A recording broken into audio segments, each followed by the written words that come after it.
Fundur settur í borgarstjórn Reykjavíkur þriðjudaginn 19. janúar 2016 og við göngum til dagskrár. Fyrst á dagskrá aðgerðaáætlun í úrgangsmálum í Reykjavík til ársins 2020 samanber 3. lið fundargerðar borgarráðs frá 14. janúar síðastliðnum og til máls tekur borgarfulltrúi Hjálmar Sveinsson.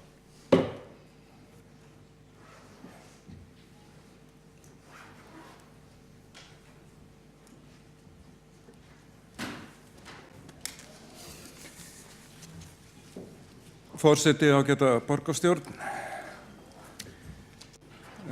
Mig langar að byrja því að vitna í frétt í Ríkisútvarpinu sem var í gær og þar kom fram að Reykjavíkurborg stefnir að því að endurvinna hvorki meira né minna en 2400 tonn af plasti árlega í stað þess að urða það eins og hefur verið gert hingað til.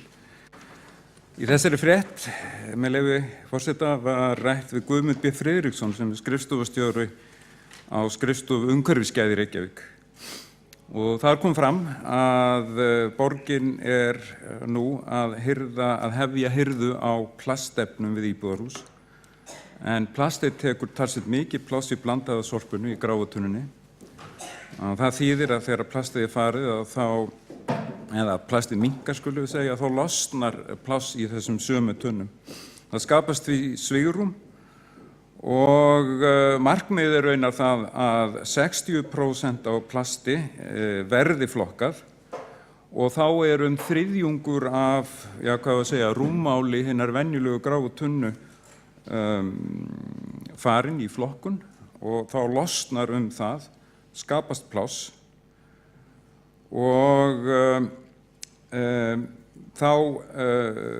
það rauninni ástæðan fyrir því að það var farið út í ákveðnar aðgerðir hér sem hafi verið dálítið til umræðu og ég ætla að koma kannski aðeins inn á hér og eftir í sambandi við sorphirðutíðni. En mig langar að halda áfram að vitna aðeins í hann Guðmund B. Friðriksson og hann segir þarna í þessu ágæta viðtali að rannsóknir sýni að með aukinni flokkun að þá verði fólk almennt séð meðvitaðra það hvað það ber heim til sín, það að segja meðvitaður í rauninni þann úrgang sem það skapar sjálft. Og þá spurningin hvert fer plastið sem nú byrjað að flokka í Reykjavík og íbúar í Reykjavík geta valið að fá sérstaka tunnu, græn tunna fyrir plastið. Plastið það mun fara sömu leið og pappírinn. Það fer nefnilega til Svíþjóðar, það sem það verður endurunnið, alveg eins og pappírinn. Og sem fyrr sagði að þegar það verður búið að ná 60% flokkun eða flokkun og 60% plastsins og það stendur til að það verði orðið þannig árið 2020 eftir 4 ár, að þá þetta orðin 2400 tonn af plastefni sem verður send til endurvinnslunar. Og það munar svo sannarlega minna, það verulegur umhverfislegur ávinningur í slíku fyrirkomulagi. Því að ef við breytum þessu ekki, þá fer allt þetta plastmagn, þessi 2400 tonn, beint í urðun á Álfsnesi, en þar fara nú 18.000 tonn af óflokkuðum úrgangi árlega. Ég held að sé ekki það deilt að þessi flokkun og þessi stefna að hún sé nauðsynleg. Við viljum flokka, Reykvíkingar hafa sýnt það með mikilli flokkun á pappír og nú munu vera það bil 12 til 13.000 bláar pappírstunnur við heimili í borginni og það þýðir að pappírsstraumurinn sem hefur verið lengi í almenna sorpinu, hann hefur minnkað verulega og af þeim sökum hefur þá líka skapast pláss. En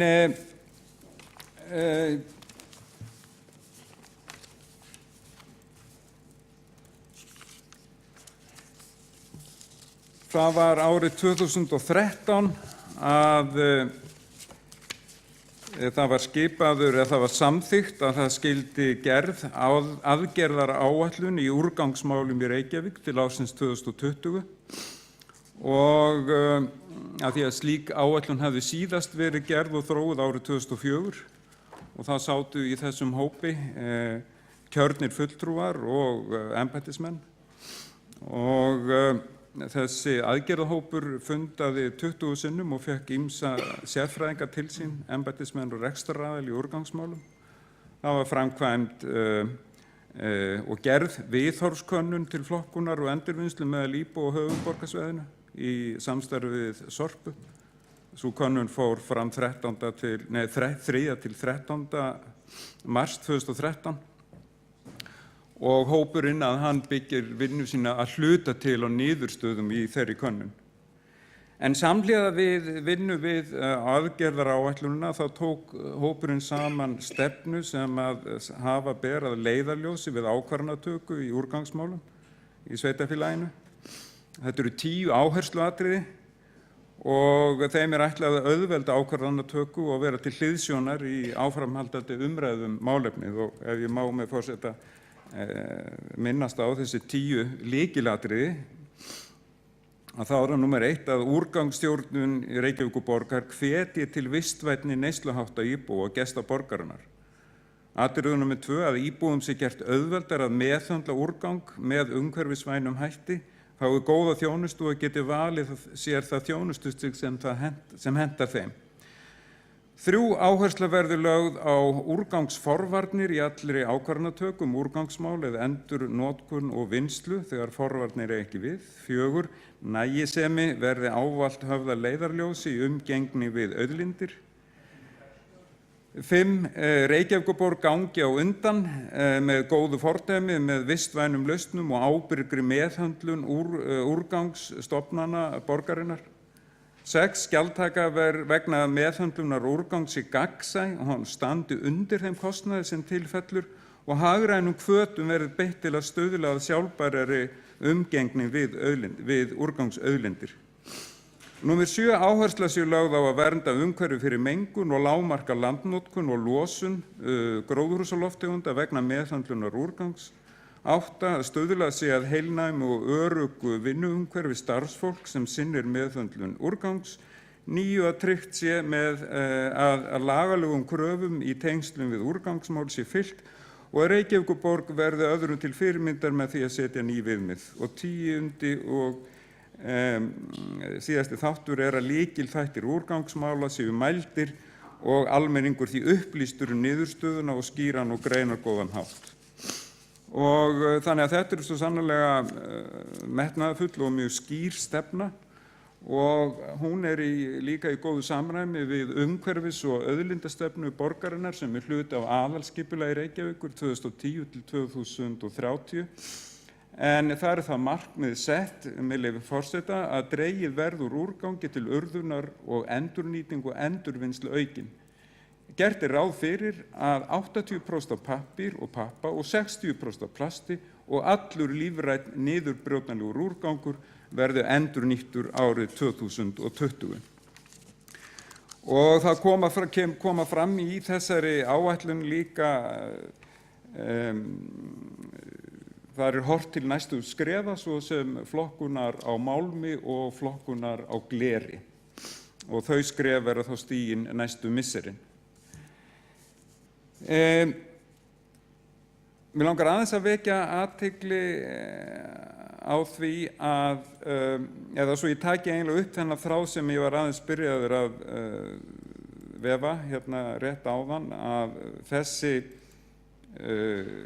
þetta fyrirkomulag að taka pappírinn og plastið úr úrgangsstraumnum, það losar verulegt pláss í tunnunum. Og það að þeim ástæðum sem var farið í það að hafa hirðutíðnina á gráutunnunum og almennu úrgangstunnunum 14 daga í stað 10 daga og Reykjavík þá á svipuðu róli og mörg sveitarfélög önnur, ekki öll. Mig minnir að Garðabær og Mosfellsbær séu ennþá með 10 daga hirðu, maður ekki nákvæmlega, en þetta á mjög svipuðu róli og önnur sveitarfélög. Af því að það segir sig sjálft að það óhagstætt að það séu stórir bílar að ná í ruslatunnur, eins og þetta var nú einu sinni kallar, sem eru kannski hálftómar vegna þess að plastið og pappírinn farið. Ég vil líka vekja athygli á lið sem að ég var að telja hér upp áðan og það þar einn liðurinn í þessum 10 lykilatriðum að þar sé stuðlað að því að það séu hvatar og hagrænir hvatar í þessum úrgangsmálum, og ég tel að Reykjavík sé með skynsamlega stefnu í því að búa til hagræna hvata, af því að borgin hefur farið dálítið aðra leið heldur en ýmis önnur sveitarfélög, og þá ætla ég ekki að lasta það sem þau hafa gert, þau standa þessu bara vel. En sérstæða Reykjavíkur er fólgin í því aðalega að það er valkostur fyrir íbúana. Hvort þeir taki sér bláa tunnu heim til sín og græna tunnu heim til sín.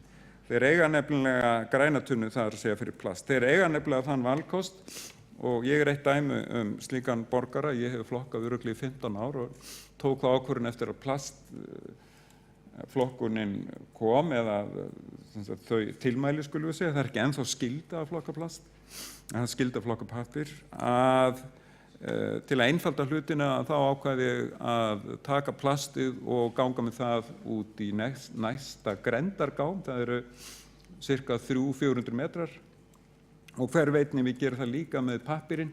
Það er mörgulítið þægilegra að losna við þessar tunnur, en það er sem sagt valkostur. Það henta mér ágætlega, en það er ekki víst að henta öllum að hafa þetta fyrirkomulag, og það er nákvæmlega það sem ég að tíunda hér, að ég held að sé kostur að hafa valkost, ótvíræður kostur. Það felur líka í sér þann hagræna hvata að þú getur, eða í Reykvíkingar geta fengið, þeir geta sparað sér fé með því til dæmis að vera með spartunnu, og þá eru þeir að borga 11.800 manni, ef ég man rétt, á ári, í stað þess að borga 21.300. Og þetta eru sem sagt 2 tunnar, annars vegar almenna tunnan sem 240 lítrar og svo hins vegar það spartunnan sem 120 lítrar. Og mín reynsla svo, og á þess að vera ekki of mikið á minni reynslu, en ég nú samt borgar í Reykjavík, ég með heimili, með 2 unglinga, 4 í heimili, og við höfum komist að því að við komumst alveg af með einni spartunum, það nægir okkur, að því að við erum frekar duglega að flokka plastið og pappírinn. Og þetta valkostur vegna þess að grendargámarnir eru 57 í Reykjavík. Það eru yfir 80% tilvika innan við 500 metrar í næsta grendargám. Ef það hins vegar hentar fólki betur að vera bara með þessar tunnur heima hjá sér, þá það líka valkostur. En ég sá það fyrir mér að ef ég og mínu 4 manna heimili, ef við erum bara með eina spartunnu og röltum með plastið og pappírinn út í grendargám, og þá erum við ekki að borga nema 11.800 krónur á ári fyrir sorphirðina. Nú, mér langar aðeins að koma inn á það líka að því það hefur verið svona rætt bæði svona sorphirðutíðnina og líka verð, og auðvitað hægt að finna, ef ég ætlaði að halda því fram að allir geta auðvitað bara komist af með 11.800 krónur á ári, þá það dálítið mikil bjögun á veruleikanum, af því að það ekki þannig, en það allavega valkostur. Flestir munu sennilega kjósa að hafa annan hátt á og munu þá borga eitthvað meira. En það alltaf þeirra val.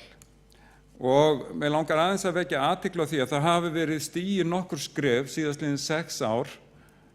Í rauninni erum við farin frá 7 daga hirðutíðni upp í 10 daga hirðutíðni og nú upp í 14. Og erum þar samferða flestum sveitarfélögum, ekki alveg öllum. Það var líka sett svokölluð 15 metra regla sem að gerði það verkum að þeir sem að kjósa hafa sína ruslatunnur innarlega á sínum lóðum, að þeir þurfa að borga ekstra fyrir það, af því að það getur verið mjög langar gönguferðir fyrir þá sem að hirða sorpið, ef þeir þurfa kannski að ganga 50 metra tunnu, ná í hana, fara með henn út í bíl og skilin svo aftur, þá það 200 metrar bara á einu húsi. Og allt var þetta umdeilt, og einnig líka þegar að pappírstunnan kom og þegar var gert skylt að flokka pappírinn, þegar að 10 daga hirðan kom og á sínu tíma þegar pappírshirðan kom og þá var talað pappírslögreglu og það allt í lagi, fólk bara tjáir sig eins og þú vill og allt í lagi gera grín að embættismannakerfinu og öllu kerfinu. En ég held samt að þetta var sannað sig. Pappírstunnan mjög vinsæl, að nota hana mjög margir, hún mjög góð. Og ég held að við erum líka að hugsa aðeins til þess hvað myndi sorphirðan kosta ef að engin af þessum ekkert af þessum skrefum í átt til hagræðingar hefði verið tekið. Eða verið ennþá verið að losa eða hirða tunnurnar á 7 daga fresti og þeir sem eru að hirða sorpið þurftu kannski að ganga í mörgum húsum 50 metra inn á lóð, það að segja 200 metri á hverju einustu lóð í tilteknum hverfum. Það væri hægt, en það væri augljóslega miklu mannaflsfrekara dæmi. Það myndi örugglega kosta meira. Þannig ég held að ef þessi skref hefðu ekki verið stigin sem ég nefndi, að þá væri sorphirðan dýrari en hún í dag, miklu dýrari. Og það nefnilega þannig með þessa þjónustu að hún má ekki vera tekjulind fyrir borgina, en hún má heldur ekki vera rekin í mínus. Þannig að mínu mati það skynsamlistefni Reykjavík sem skjalfest í þessari metnaðarfullu aðgerðaáætlun og ég þakka öllu því góða fólki sem vann að því í langan tíma, að það hægt að ná fram bæði umhverfislegum ávinningi og hagrænum ávinningi. Þetta þarf ekki útiloka hvort annað, þvert á móti, þetta passar einmitt ljómandi vel saman. Borgarfulltrúi Hjálmar Sveinsson hefur lokið máli sínu og þá borgarfulltrúi Júlíus Vífill Ingvarsson óskað eftir að taka til máls.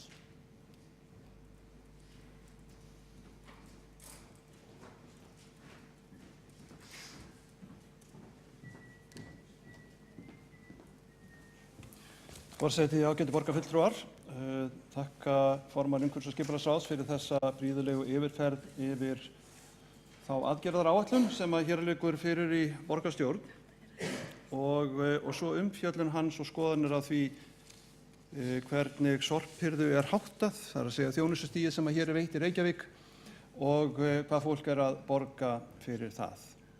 Það nefnilega svo, ágæti borgarfulltrúi, að þetta snýr nú allt öðruvísi að mjög mörgum öðrum heldur en þér sjálfum. Þeir sem til dæmis eru með 2 gráar tunnur, eina græna og eina bláa, menn verða að vera með bláa því að banna að setja pappír í gráa tunnu. Þannig það nú ekki val það eins og hér kom fram áðan að því virðist vera. Og síðan borga menn endurvinnslu stöðvagjaldið eins og menn þekkja hér. Og 15 skrifa gjaldið, þá sem sagt viðkomandi aðili að borga 84.680 krónur. Þetta talsverð upphæð, þetta skiptir marga miklu máli og fjölskyldurnar þurfa ekki að vera mjög stórar til þess að þurfa að greiða fyrir þessa þjónustu með þessum hætti sem ég að lýsa. Og af hverju segi ég það? Það vegna þess að ég held að borgarfulltrúin fari bara ekki mjög mikið borgina. Ef menn skoða hvernig ástandi víða borgina þá hlýtur öllum að vera ljóst að tunnur eru bara yfir fullar. Fólk að setja í tunnurnar miklu meira heldur en sorphirðan stendur undir. Það bara þannig. Og þetta farið að fjúka og fólk farið að taka úr tunnunum sem það búið að setja ofan í tunnurnar til þess að fara með á endurvinnslu stöðvar til þess að hægt sé að koma rusli fyrir og til þess að fjúki bara ekki út allt. Þannig það nú einfaldlega að gjaldið, sorphirðugjaldið fyrir að hirða tunnu sem satt á hálfsmánaða fresti hefur frá árinu 2010 farið úr 8.150 í 21.300. Sem sagt, það bara nokkur 100% sko, bara benda borgarfulltrúanum á það. Og það þetta sem að vekur þetta ugg hjá mörgum. Á milli ára, bara síðustu áramót, þá hækkaði sorphirðugjaldið 37%. Það viðunandi? Finnst borgarfulltrúanum það í lagi að sorphirðugjöld sé að hækka svona með þessum hætti langt umfram allt verðlag, allar vísitölur, allt sem við getum miðað við? Ég segi nei, það ekki í lagi og það ekki heldur í lagi að komið sér hér upp og sagt já, svona þetta nú í öðrum sveitarfélögum. Það þá svo að ef þjónusta lakar í öðrum sveitarfélögum í Reykjavík þá verðum við bara að elta það. Þá það bara þannig. Þá það endilega, við skulum alltaf miða við lægsta samnefnarann hvar sem við komum. Er það sem sagt viðunandi að mati borgarfulltrúans? Ég segi nei og ég bara sé það vegna þess að ég fer borgina og vegna þess að fólk hafa samband við mann. Og það segir 14 daga tæming á tunnunum ekki nóg. Og ég varaði við þessu þegar við var að kynna þessa aðgerðaráætlun og sagði hvaða mælingar hafi verið gerðar á því, hvað hafa menn skoðað í þessum efnum. Og svarið var, það einfaldlega svo að margar tunnur eru hálftómar þegar eru sóttar. Það getur vel verið að svo sé. Það getur vel verið að fólk sé erlendis eða sé lítið í bænum eða sé þurftalítið. En það ekki svo víðast hvar. Sérstaklega það nú svo með barnafjölskyldur með lítil ungbörn sem ennþá eru að nota bleiur. Þar auðvitað ruslið miklu meira heldur en það að 14 daga tæming dugi til. Þannig að þetta, svona núna þegar við erum að setjast yfir svona nokkuð háfleyga stefnu, aðgerðaráætlun, stefnu þessa meirihluta flokka, þá auðvitað það einhvers konar skuggi yfir allir í slíkri vinnu að þessi mál eru ekki góðu lagi í Reykjavíkurborg í dag. Og fólk mjög óánægt með þá þjónustu sem að verið að veita, sem tekur nú fram sem að borgarstjórnar meirihlutin hefur ákveðið að koma á og við mótmælt. Mér finnst þar fyrir utan það að mér finnst þessi tímasetning svona, þó ekki sé meira sagt en vandræðaleg fyrir þennan meirihluta. Vandræðalegt að hann sé að setja fram svona háfleyga stefnu á sama tíma og hann ekki að ráða við þennan málaflokk að mati borgarbúa. En þar fyrir utan að þá sjáum við það að þessi aðgerðaráætlun hefur tekið nokkuð góðan tíma. Það sé að þetta byrjar í maí árið 2013. Megin hluti af þessum pappír að þessar áætlun sem að eru 61 síða skoðanakönnun sem orðin 2 ára gömul. Þannig og ég verð að segja það að mér finnst þessi aðgerðaráætlun fullir virðingu fyrir því fólki sem var að vinna hana og kemur væntanlega hér upp og hneykslast á því að ég skuli ekki vera ánægður með þetta, þetta sett fram í svona símskeytastíl. Áætlunin einhvers konar símskeytastíl, ég skal nefna dæmi það. Hérna stendur til dæmis á blaðsíðu 5 þar sem farið yfir svona þessi helstu punkta. Ég lesa með leyfi forseta. Gjaldtaka vegna meðhöndlunar úrgangs sé gagnsæ, standi undir þeim kostnaði sem til fellur og hagrænum hvötum verði beitt til að stuðla að sjálfbærri umgengni úrgangsauðlindir. Þetta nú ágætt og hljómar ágætlega og verður nú að svona fyrir þá sem að hlusta hérna verður nú að telja svona sæmilega flókið stofnanamál. En segir auðvitað sáralítið og enga skýringar á því. Þannig að ef maður skoðar hins vegar landsáætlunina sem frá árinu 2012 og var gerð í tíð Svandísar Svavarsdóttur, umhverfis- og auðlindaráðherra, þá sjáum við það að sú áætlun miklu betur unnin. Það verður bara að segjast eins og Hún skrifuð á mannamáli, hún skrifuð þannig að það auðljóst við hvað átt og það ákveðin viðvörunarljós sem að settur upp, sem ekki að finna hér í aðgerðaráætlun þessa meirihluta. Þar stendur til dæmis með leyfi forseta þetta sama mál, það sé gjaldtökuna. Mikilvægt að hagrænum hvötum sé beitt af lipurð, ekki orðum slíkt í þessar aðgerðaráætlun þessa meirihluta, og forsjálni til að tryggja að markmið úrgangsmálum náist og árangur verði sem bestu frá sjónarhóli sjálfbærrar þróunar. Mikilvægt mikilvægi þess að fólk og smærri fyrirtæki geti losað sig úrgang án verulegs kostnaðar. Við úrgangsmiðlun inn í verð og síðan fjallað sem sagt að öðrum kosti að þá líkur á því að þessi sömu aðilar losi sig úrgangi með óábyrgum hætti eins og stendur í þessari landsáætlun. Akkur erum við ekki með slíkar viðvaranir? Akkur göngum við ekki svolítið hægt gleðina dyr og skellum við ekki eftir okkur eins og mér finnst þessi aðgerðaráætlun svolítið bera með sér? Nægur tími hefur verið til stefnu. Og við vitum að þessi mál í örri þróun og þau að mörgu leyti spennandi. Það spennandi að sjá hvernig við bara jarðarbúar erum farin að átta okkur á því að við getum ekki gengið jörðina með þeim hætti sem gert hefur verið á undanförnum áratugum og öldum. Og við verðum að huga að okkar úrgangsmálum að öllu leyti. Þannig að þessu leyti landsáætlunin mjög mikilvæg. Ríó-sáttmálinn og Basel-samningurinn og svo náttúrulega þeir sáttmálar sem að Evrópusambandið hefur gert og við byggjum á, það er auðvitað gríðarlega mikilvægt. En þetta er þróun sem á sér ekki langa sögu, sennilega frá svona 8. og 9. áratugnum sem að menn fara fyrst að svona huga verulega að þessu. En þróunin er hröð. Þannig að ég segi það, hér var lagt af stað í vinnu sem var mikilvæg.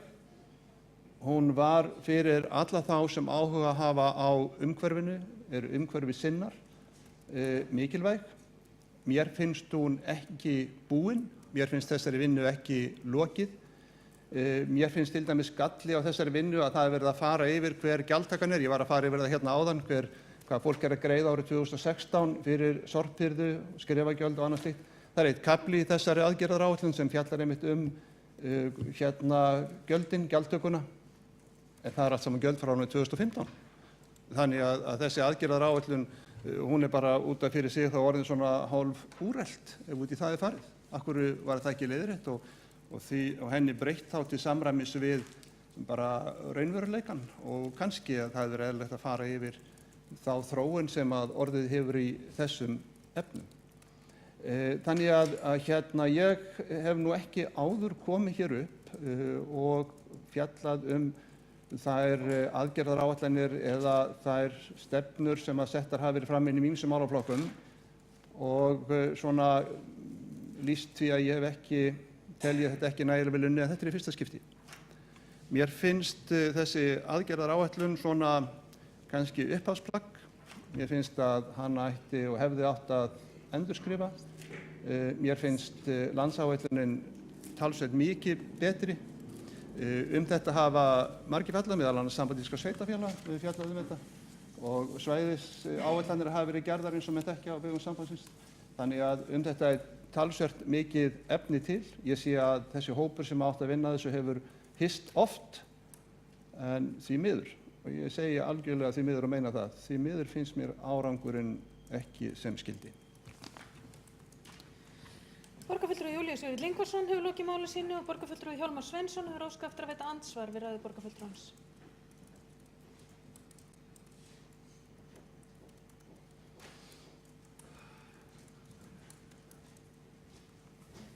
Já, forseti, ágæta borgarstjórn, ég kem nú bara hér upp bara til þess að lýsa yfir andstæðri skoðun. Ég tel þetta flott plagg og ég tel að þessi stóri hópur, embættismanna, fagmanna og kjörinna fulltrúa hafa unnið gott starf og ég benti reyndar áðan í máli mínu áðan að eitt af því sem að hópurinn gerði var að það var framkvæmd skoðanakönnun og þar kemur í ljós að Reykingar eru almennt mjög hlynntir því að flokka sorp. Og mér finnst svona að aðgerðaráætlunin sé í þeim dúr einmitt. Þannig að ég á erfitt með að ímynda mér annað en að stór hluti Reykvíkinga sé hlynntur þeim skrefum sem hafa verið tekin. Auðvitað má ræða það hvort að það sé heppilegt að taka slíkt kerfi upp áramót af því að því miður að þá safnast mikið rusl jólin sem að mér finnst nú verið andstæð einhvern veginn við friðarkærleika jólana. En það er nú bara þannig. En svo ber að líta á hitt að áramót, það er tími til að taka upp nýjar gjaldskrár, taka upp ný kerfi og slíkt. Þannig að það er því litið fullkomlega eðlilegt. Svo vil ég líka segja að því að mér fannst borgarfulltrúinn Júlíus Vífill Ingvarsson gerði því skóna að ég þekkti borgina lítið, en það vill svo til að ég er mjög mikið á gangi og hjólandi borgina og ég held að sá sem að gengur og hjólar, hann sér borgina, húsin, garðana og þess vegna ruslatunnu skýlin miklu betur heldur en sá sem að brunar framhjá á 40 km hraða á bíl. Þannig að ég tel mig þekki þetta bara ágætlega. Ég ætla ekki að gera lít, ég ætla ekki að rengja borgarfulltrúan að hann hefði séð það sem hann segist hafa séð, alls ekki. En ég ætla bara að segja það að ég hef ekki séð þetta sem hann hefur séð. Og reyndar veit ég það að það allavega var það í síðustu viku þegar ég spurði hana Eygerði Margrétardóttur sem sér þennan málaflokk, verkefnastjóri sem málaflokk. Og það var á henni að skilja að það væri ekkert, það væri engin mál varðandi offullar ruslatunnur umræðan væri ekkert öðruvísi sem að barist inn á sviði núna en hefur gert undanfarin ár. Þetta viðvarandi, við getum kallað vandamál áramót að ruslatunnur fyllast og það hefur ekkert breyst. Borgarfulltrúi Hjálmar Sveinsson hefur lokið við að veita andsvar og þá svarar borgarfulltrúi Júlíus Vífill Ingvarsson andsvari.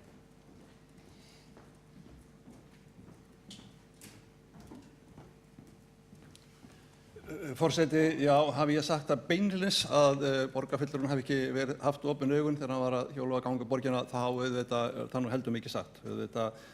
Veit ég að borgarfulltrúinn ferðast mikið, það gerir ég líka og það algjörlega óumdeilt að það gríðarlega víða sem að bæði rusl á ferð og flugi. Það vill svo til að við, ég og Hjálmar Sveinsson borgarfulltrúi, hittumst upp í Efstaleiti, vorum þar í útvarpsþætti og þá sagði einmitt sú útvarpskona sem var að stýra þeim þætti að það hefði sjaldan verið jafn mikil viðbrögð við því sem þau eru að fjalla eins og umræðinni sorptunnurnar. Og þannig að ef að það hefur orðið lítið vart við það hér hjá Reykjavíkurborg, þá er hræddur að Reykjavíkurborg sé ekki nægilega opin fyrir því að taka við slíkum kvörtunum og umsögnum fólks. Ég fæ allavega mjög mikið af því. Og það bersýnilegt að þau sem eru með símana opna í Ríkisútvarpinu verða mjög mikið vör við þetta. Þannig það nú. Ég vil taka fram að því að borgarfulltrúinn sagði að væri Reykvíkingar vildu flokka, ég alveg sammála því.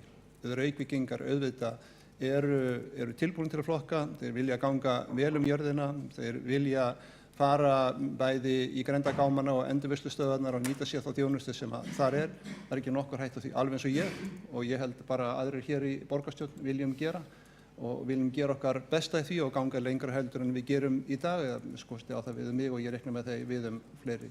Þannig við þetta nýta tækifærið og ég held að það mjög mikilvægt að við nýtum tækifærið með þeim hætti að við séum að fræða, að við séum að leiðbeina og fræða og skapa áhuga á þessum málum frekar en að við séum að gera það með einhverjum svona boðum og bönnum og þannig getum við breytt hlutunum til langframa en ekki bara til skemmri tíma. Borgarfulltrúi Júlíus Vífill Ingvarsson hefur lokið við að svara andsvari og þá andsvörum lokið og næst á mælendaskrá borgarfulltrúi Guðfinna Jóhanna Guðmundsdóttir.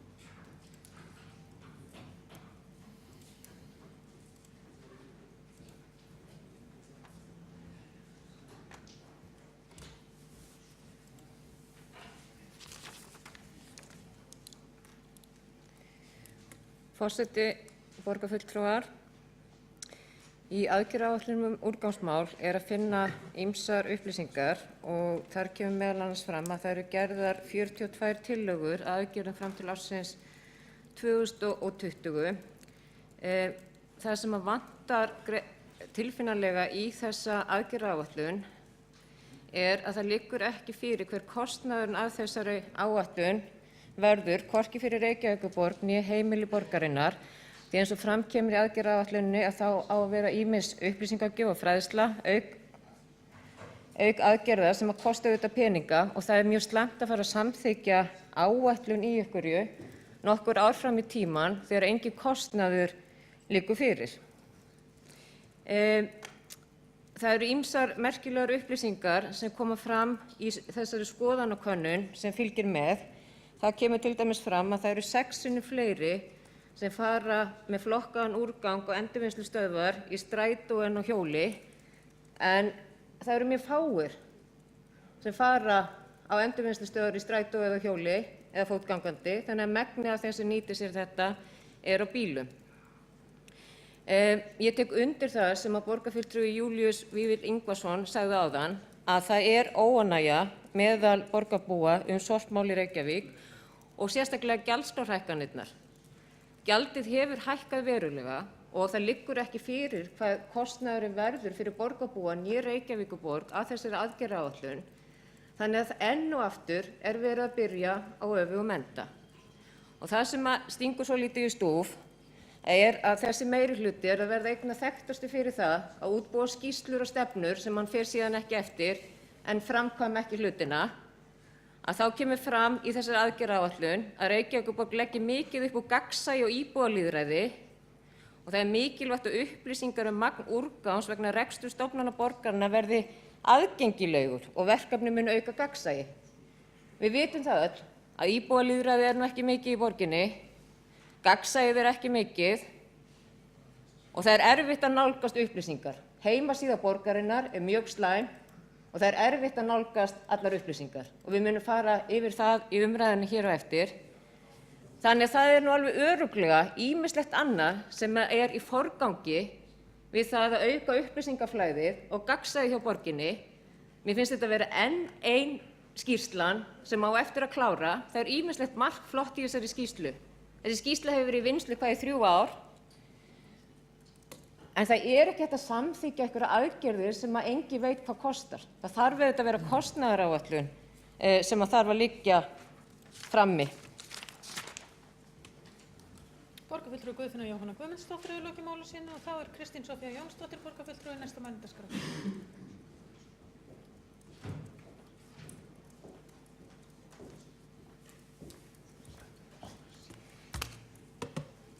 Forseti, ágætu borgarfulltrúar. Mér finnst gaman að koma upp í dag að fá loksins að ræða aðgerðaáætlun Reykjavíkurborgar í úrgangsmálum. Það kom mér á óvart þegar ég byrjaði í umhverfis- og samgönguráði 2010 að það væri engin slík áætlun til. Með okkur umræðan og áhugi fólks að sorpi og endurvinnslu og kvartanir sem heyrt í gegnum tíðina að borgin sé ekki gera nóg eða valkosti sé ekki nægir í borginni fyrir endurvinnslu, það var rauninni furðulegt að komast að því að það væri engin heilsteypt áætlun og að eina ástæðan fyrir því væri að pólitíkusar væru alltaf hikandi, allar breytingar á sorpi þættu alltaf íþyngjandi, kostnaðarsamar og hugsanlega hættulegar. Þannig náðum við einhvern veginn á þeim áratugum sem hafa liðið að dragast aftur úr öðrum sveitarfélögum, öðrum löndum, öðrum heimsálfum, ábyggla öðrum sólkerfum þegar kemur að endurvinnslumálum og úrgangsmálum. Það alveg satt að þessi aðgerðaráætlun ekki fullkomin. Það skrítið að byrja að gera eitthvað algjörlega frá grunni. Það skrítið að gera áætlun og byrja að vinna í flóknu samfélagi eins og bara Reykjavík fjölbreyttu og reyna að ná saman öllum sjónarmiðum. Ég viss það að ef við höldum áfram að vinna aðgerðaráætlanir og endurnýja þess og endurskoðana og byggja fleiri áætlanir og endurnýjana og vinna hana áfram, þá verður hún alltaf á endanum betri. En ég bara stolt af því að við séum búin að taka fyrsta skrefið og klára þetta. Það voru fjölmargir sem komu að þessari vinnu og við vorum með góða starfsmenn. Þetta mjög flókinn málaflokkur. Allir hafa sína tilfinningar og ég venjulega reyni ekki að tala fyrir hönd borgarbúa nema hafa eitthvað til að styðjast við einhverjar kannanir, en það virðist ekki verið reglan í dag. Hér hafa 2 borgarfulltrúar komið upp og talið fyrir hönd allra borgarbúa án þess að styðjast við nein gögn, þannig ég ætla bara að gera það líka. Ég held að allir borgarbúar séu í megninu ánægðir með það að fá að endurvinna meira og fá að taka stærri skref. Það eru kvartanir sem ég hef fengið. Ég fæ kvartanir frá fólki sem hefur búið erlendis og kvabba í mér yfir að við séum eftir á. Við séum ekki að sinna jörðin okkar og við séum sóðar. Og þá ég ekki að meina sóðar af því það liggi bleiupoki við hliðina okkur ruslatunnu, heldur sóðar af því að vissborð okkar með því stærsta sem gerist í heiminum og okkur virðist mörgum vera alveg sama. Og þegar ég sé við mörgum þá ég ekki að tala almenning, ég að tala okkur pólitíkusina. Af því við erum oft hræddari við ykkur, einstaka kvartanir og einstaka pirring og einstaka rökræður, ykkur fermingaboði heldur að horfast í augu við það að hvernig við stjórnum að leiða af sig gríðarlega mikið af úrgang og mengun hefur gert að hingað til. Sem betur fer erum við að ná árangri. Hin fíflalega sorplögregla sem við innleiddum hérna 2011 hefur skilað þeim árangri að heimtur á pappír eru mestar í Reykjavík og öllum sveitarfélögunum. Við náum mestum árangri. Samt erum við eina sveitarfélagið sem að endurvinna pappír á þess að gera það skyldu að kaupa tunnu. Það alls ekki rétt að allir séu með bláa tunnu og það sé í raun og veru skylda. Tölurnar bara sýna það. Mitt heimili var til og með eitt af þeim sem var ekki með tunnu. Ég bý bara það nálægt Grendastöð. Ég kýs að fara með pappír með þangað. Og það líka eitthvað eitt sem við þurfum að skoða og mér finnst einhvern veginn að við höfum vera stolt af og ég hefði haldið að fulltrúar Sjálfstæðisflokksins yrði sérstaklega ánægðir með að við erum með minnsta skyldu þjónustu þegar kemur á sorpmálum af öllum sveitarfélögum á landinu. Það er að segja, við erum ekki að pína fólk í þjónustu við okkur og kaupa á okkur græna tunnu og bláa tunnu eða ákveðin fjölda tunnu ígilda nema fólk vilji það. Hvergi hefur fólk jafn mikið val þegar kemur að sorpmálum. Minnsta mögulega þjónusta sem fasteign í Reykjavík getur verið með spartunna upp á 11.800 sem margir mega deila saman. Til samanburðar minnsta mögulega þjónusta í flestum sveitarfélögum á höfuðborgarsvæðinu vel yfir 20.000 krónur. En þar sorpþörfin metin út frá íbúðastærð og föst flatur íbúðakostnaður og þú hefur ekkert val. Þegar við skoðum bara lög sorp og hvernig við eigum að rukka fyrir þetta, þá það alveg skýrt að sorpið á að standa undir sér. Og hvað þýðir það? Það þýðir að við megum hvorki fá tekjur af sorpinu sem nýtum í önnur verkefni, né megum við niðurgreiða sorpið með útsvarstekjum. Þetta skiptir öllu máli í umræðunni. Ef við skiljum ekki þetta hugtak, skiljum ekki þetta konsept að þetta að standa undir sér, þá munum við alltaf vera á villigötum þegar við ræðum gjaldskrár í sorpi. 2010 var sorpið sótt á 7 daga fresti og ef ég man rétt, þá var kostnaðurinn á ári við gráa tunnu, ég því miður ekki með til fram mig, en ég minnir að það hafi verið 18.600 krónur, það 2011. Við fórum síðan í 10 daga hirðu og kostnaður hélt svipaður og núna þrátt fyrir að margir hafi komið upp og sagt að kostnaður sé aukast gríðarlega, þá kostnaður við gráa tunnu að lækka og verður núna 2016 21.600.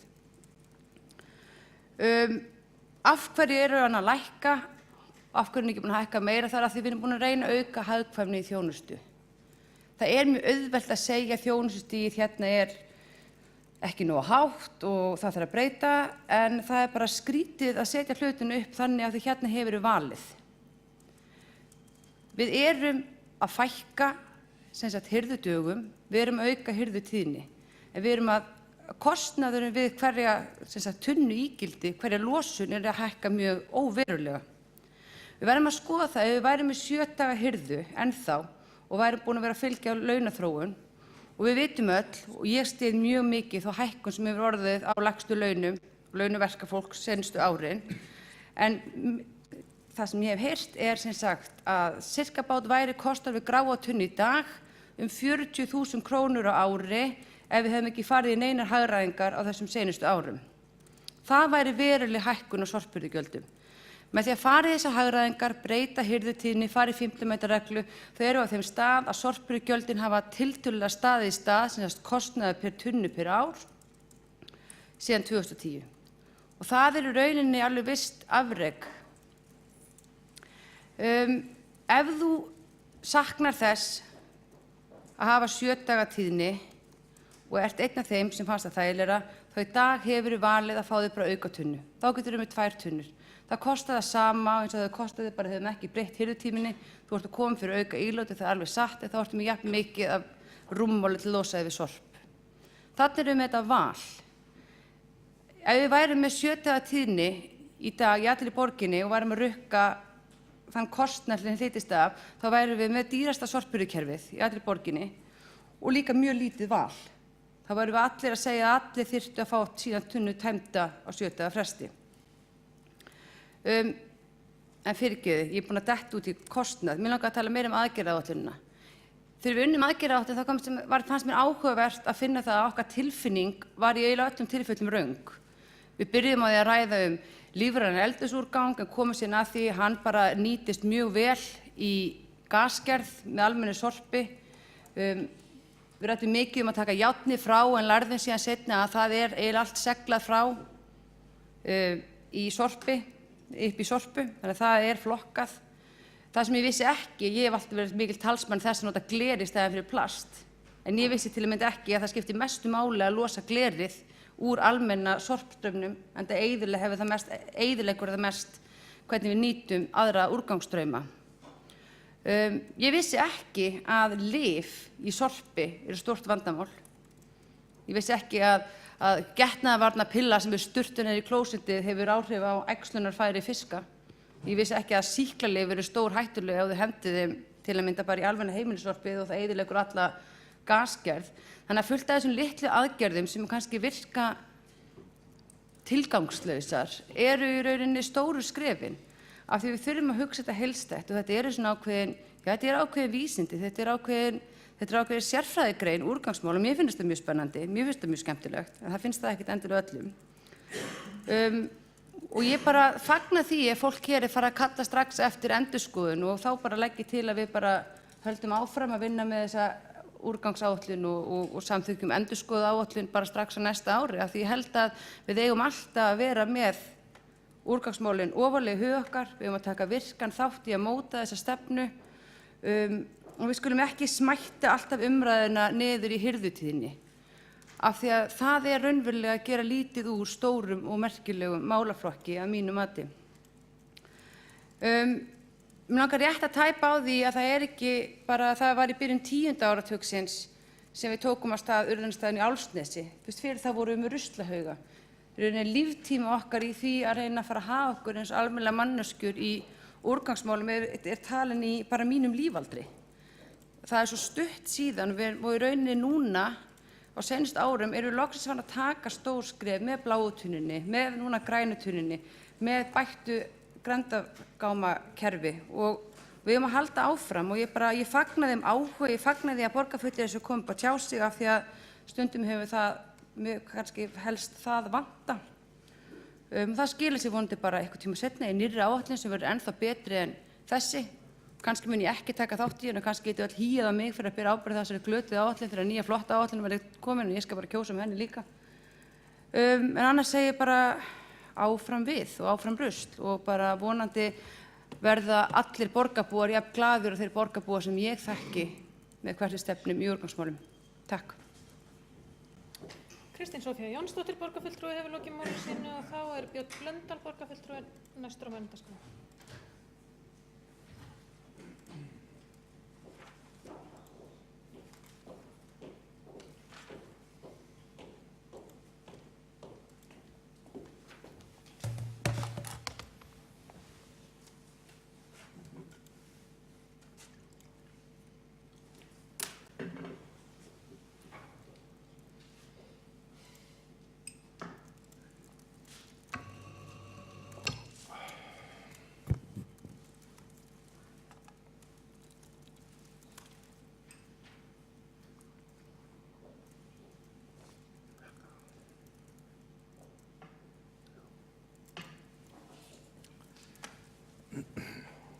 Forseti, ágætu borgarfulltrúar.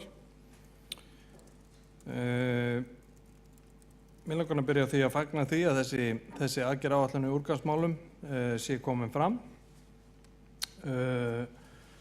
Það er auðvitað ekki svo að það hafi ekki verið nein stefna í gangi það hvernig við vildum eða hvert við vildum stefna í úrgangsmálum, en við höfum ekki haft svona heildstæða og góða stefnu sem að tekur til svona margra þátta eins og hér ræðir.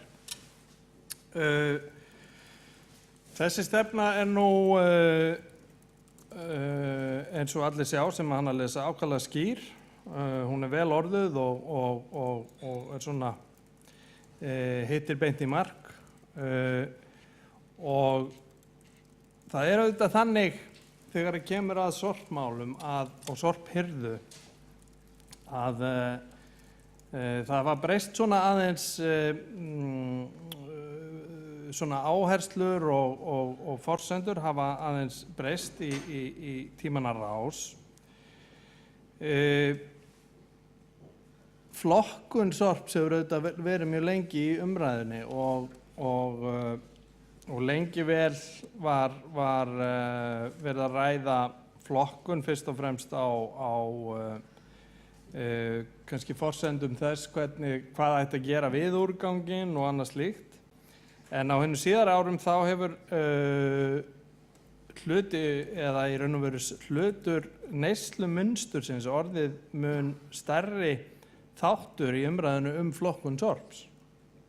Því að það auðvitað þannig að við það að fara að flokka sorp, heimilissorp, kannski nærtækast, auðvitað flokkun iðnaðarsorps og annars slíks er auðvitað gríðarlega mikilvæg og ágætlega á veg komin á mörgu leyti, en flokkun heimilissorps hefur kannski víðtækustu áhrifin því að það er sá hlutur sem kannski hefur hvað mest áhrif á breytingu á neyslumynstri. Af hverju erum við að daga allar þessar umbúðir heim til okkar til þess eins að henda þeim? Af hverju setjum við eplin í örþunnan plastpoka og hendum svo pokanum leið að við komum heim? Hvaða vörn veitir örþunni plastpokin eplum? Enga. Af hverju kaupum við, af hverju chilipipar, 2-3 chilipiparar í risastórum frauðplastbakka með plastfilmu yfir? Hvaða gagn er það að gera? Ekkert. Kannski auðveldara að verðmerkja, hugsanlega. Þegar að neytandinn er farinn að standa frammi fyrir því að geta ekki mokað öllu þessu sorpi í eina tunnu, hugsunarlaust, þá gerir hann sér grein fyrir því hversu gríðarlegt magn af óþarfa hann er að bera heim með sér á hvernig degi. Og það sýnir sig auðvitað að magn sorps breytist og samsetning þess, heimilissorps, breytist við flokkun. Því að fólk er engin fífl, fólk er fljótt að átta sig og mesta breytingin er auðvitað svo að hið almenna óflokkaða sorp sem þó inniheldur lífræna úrganginn, það snarminnkar. Það snarminnkar. Svo ég segi nú aðeins frá minni persónulegu reynslu, þá er það þannig að ég hef verið með frá því að hins okkarlega bláa tunna kom hér fram á sjónarsviðið undir pappírinn. Ég hef verið með slíka tunnu frá upphafi og það var auðvitað gríðarleg breyting að fá pappírinn úr almenna sorpinu.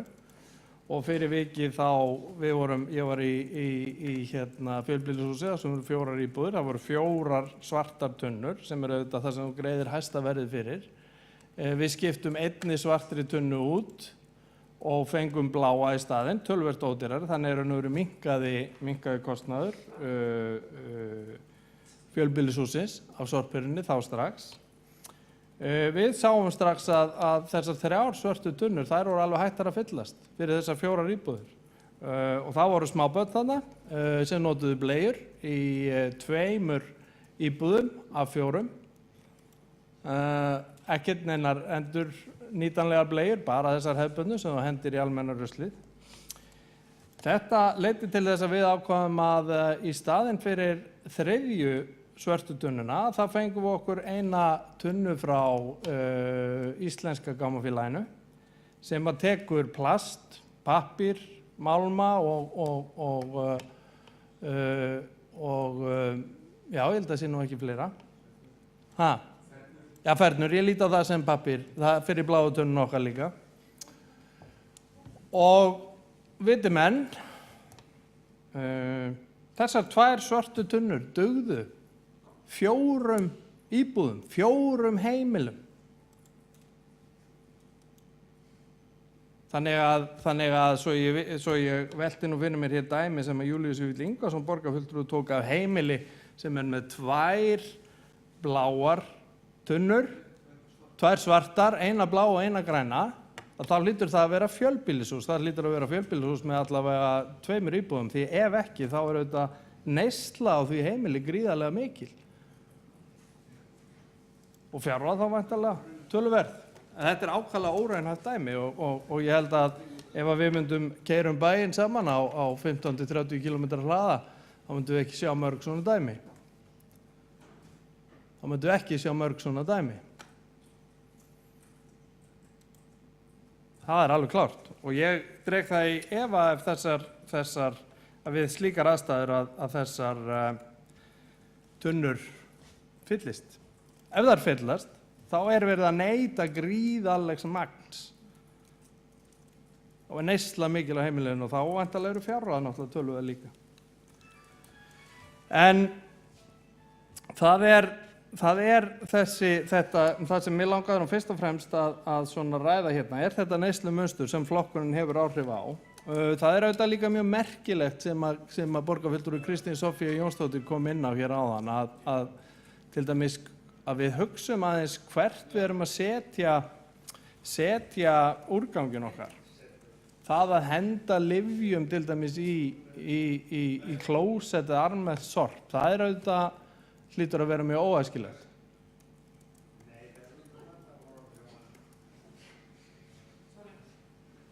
Við hingrum bara með það. Nei, þetta truflar mikið neitt sko. Þannig að það er auðvitað mikilvægt að hafa farveg fyrir þessi efni og þessar mismunandi gerðir sorps sem að fólk getur nýtt sér. Ég meina batteri, ég held að það hendir engin batteri lengur í almennt sorp með góðri samvisku. Það gerir engin. Það get ég ekki ímyndað mér. Og sama með lyf, auðvitað það ekki fara þangað. Þannig að það er mjög mikilvægt að við séum með skýra leiðir og skýran vettvang til þess að losa okkur við úrganginn sem að við tökum með okkur heim. Ég get nú ekki fallist á fullyrðingar hér að öll upplýsingagjöf varðandi sorpmál sé í molum. Það er langt í frá. Ég held að borgarfulltrúi Guðfinna Jóhanna Guðmundsdóttir hafi nú þá bara ekki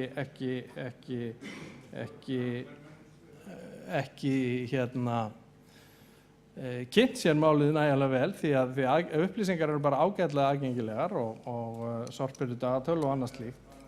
Og ég verð reyndar að segja bara svona að lokum að ég átta mig ekki alveg á hvað það er í stefnunni sem að þeir fulltrúar minnihlutann sem hér hafa talað get ekki fellt sig við. Það var talað hér að orðalag væri of stofnanalegt. Það var lesið annars vegar upp úr þeirri stefnu sem hér er til samþykktar og hins vegar landsáætlun. Ég heyrði engan mun á orðalagi og mér finnst það í raun og veru ekki nægjanleg ástæða til að segja að þetta sé allt ómöguleg vinna. Og sú klausa sem að borgarfulltrúi Júlíus Vífill Ingvason las hér upp annars vegar úr landsáætlun og hins vegar úr stefnunni, ég átti ekki neinum erfiðleikum með að skilja þetta. Ég held að almenningur er ekki neinu vandræði með að skilja hvað þarna var verið að segja. Það er búið að fara vel hér yfir kostnaðartengd mál, borgarfulltrúi Kristín Soffía Jónsdóttir og borgarfulltrúi Hjálmar Sveinsson gerðu það. Ég skil ekki hvað það er sem borgarfulltrúi Guðfinna Jóhanna Guðmundsdóttir skilur ekki í því.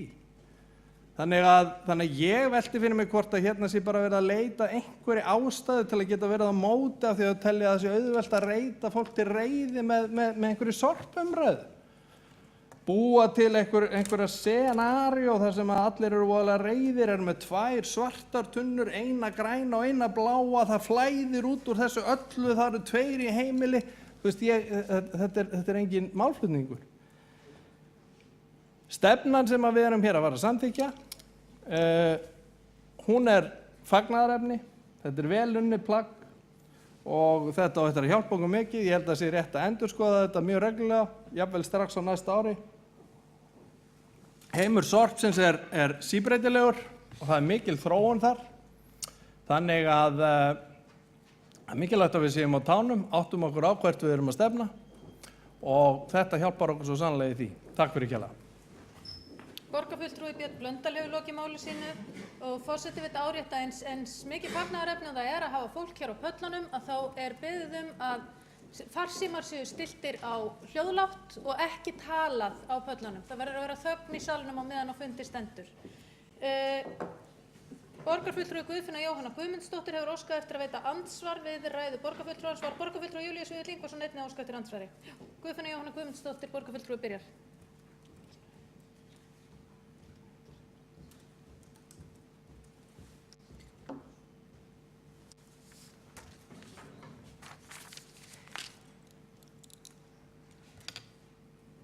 Forseti, borgarfulltrúar, borgarfulltrúi Sigurður Björn Blöndal sagði að upplýsingar væru aðgengilegar í sorpmálum og skildi ekki hvað ég var að fjalla. Ég var ekki að tala aðgengilegar upplýsingar í sorpmálum. Ég sagði að það væri nær að byrja á hlutum sem þyrftu að vera aðgengilegir, eins og til dæmis varðandi vef Reykjavíkurborgar. Það er mjög erfitt að afla allra upplýsinga, bæði fyrir borgarbúa og okkur borgarfulltrúa bara af heimasíðu borgarinnar. Ég var til dæmis meira og minni allan morgun að finna einhverja fundagerðir vegna þess að það er mjög erfitt að leita í öllum gögnum. Þannig ég sagði það væri betra að byrja á því sem er heppilegra, þannig að þið myndu ekki endalaust vera að setja ykkur á stefnu sem þið geti síðan ekki framfylgt. Borgarfulltrúi Sigurður Björn Blöndal segir að það liggi alveg fyrir þessar kostnaðartölur og átti sig ekki á því og ég hlýti að hafa fylgst illa með, þannig ég óska eftir því að borgarfulltrúi Sigurður Björn Blöndal komi upp og segi þá mér, sem svona illa að mér að hans mati, hver kostnaðurinn af þessari aðgerðaráætlun fyrir borgarbúa og Reykjavíkurborg fram til ársins 2020, fyrst að það liggur fyrir og er ekki með í gögnunum hér, þannig ég óska eftir að þessum upplýsingum annars vegar sundurliða fyrir borgina og síðan fyrir borgarbúa, því að það fylgir ekki með í gögnum málsins.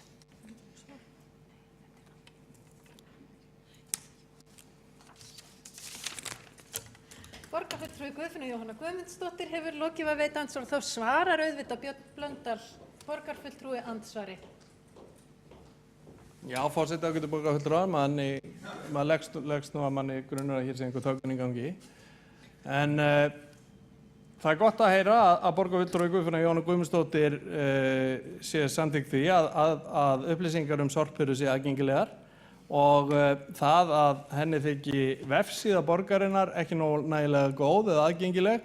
Ég skil ekki alveg hvernig það hefur áhrif á það að við getum ekki samþykkt aðgerðaáætlun í sorphirðu. Þetta er bara rökleysa og ýtir undir það sem ég sagði hér að ég held að sé bara verið að leita tilli ástæðu um eitthvað til að vera á móti.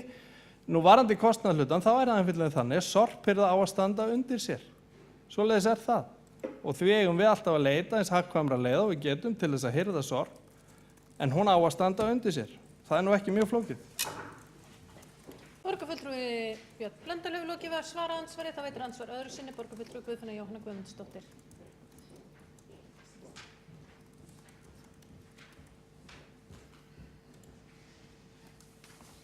Forseti, borgarfulltrúar, mér í rauninni alveg sama hvað borgarfulltrúa Sigurður Björn Blöndal finnst það og ég nenni ekki að taka þátt í þessum útúrsnúningum hjá hann.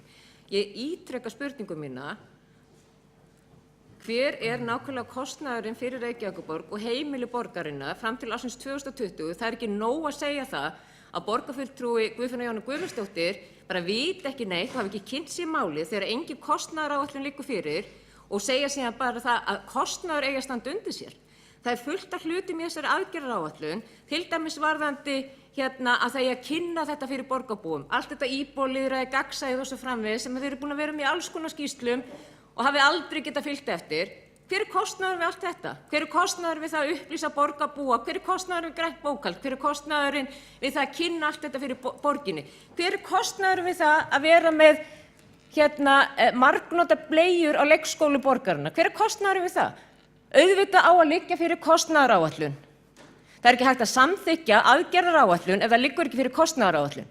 Ég er ekki að fara að samþykkja þessa kostnaðaráætlun út af einhverjum allt öðrum hlutum. Ég get ekki samþykkt kostnaðaráætlun þegar ég veit ekki hvað þetta kostar. Ég veit ekki hver kostnaðurinn verður, hvorki fyrir Reykjavíkurborg né borgarbúa að samþykkja einhverja áætlun fram til ársins 2020. Það er ábyrgðarleysi og í samræmi við vinnubrögð meirihlutans í borgarstjórn. Það er endalaust verið að samþykkja eitthvað sem þið geti aldrei fylgt eftir og vinnubrögðin eru í samræmi við allt annað. Það er alltaf byrjað á öfugum enda.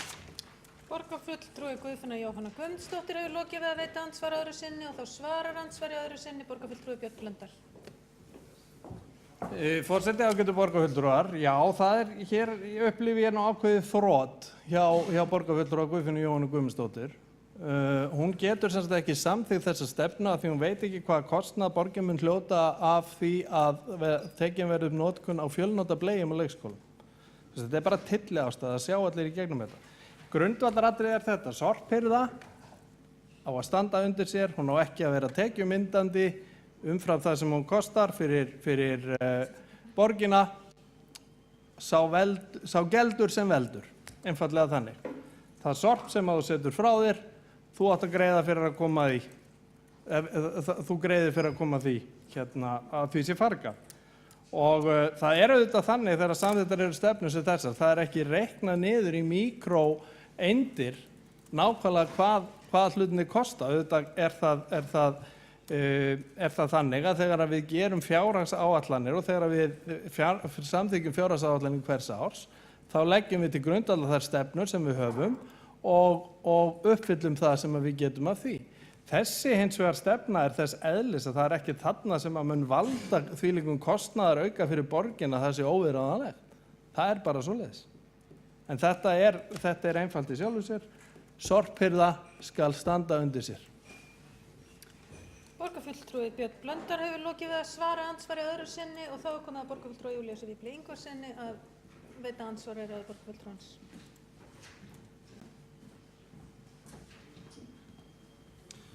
Forseti, það er náttúrulega gott að borgarfulltrúin Björn Blöndal skuli koma hér og tala með þessum hætti, en það er fjárhagsstaða Reykjavíkurborgar svona firnasterk.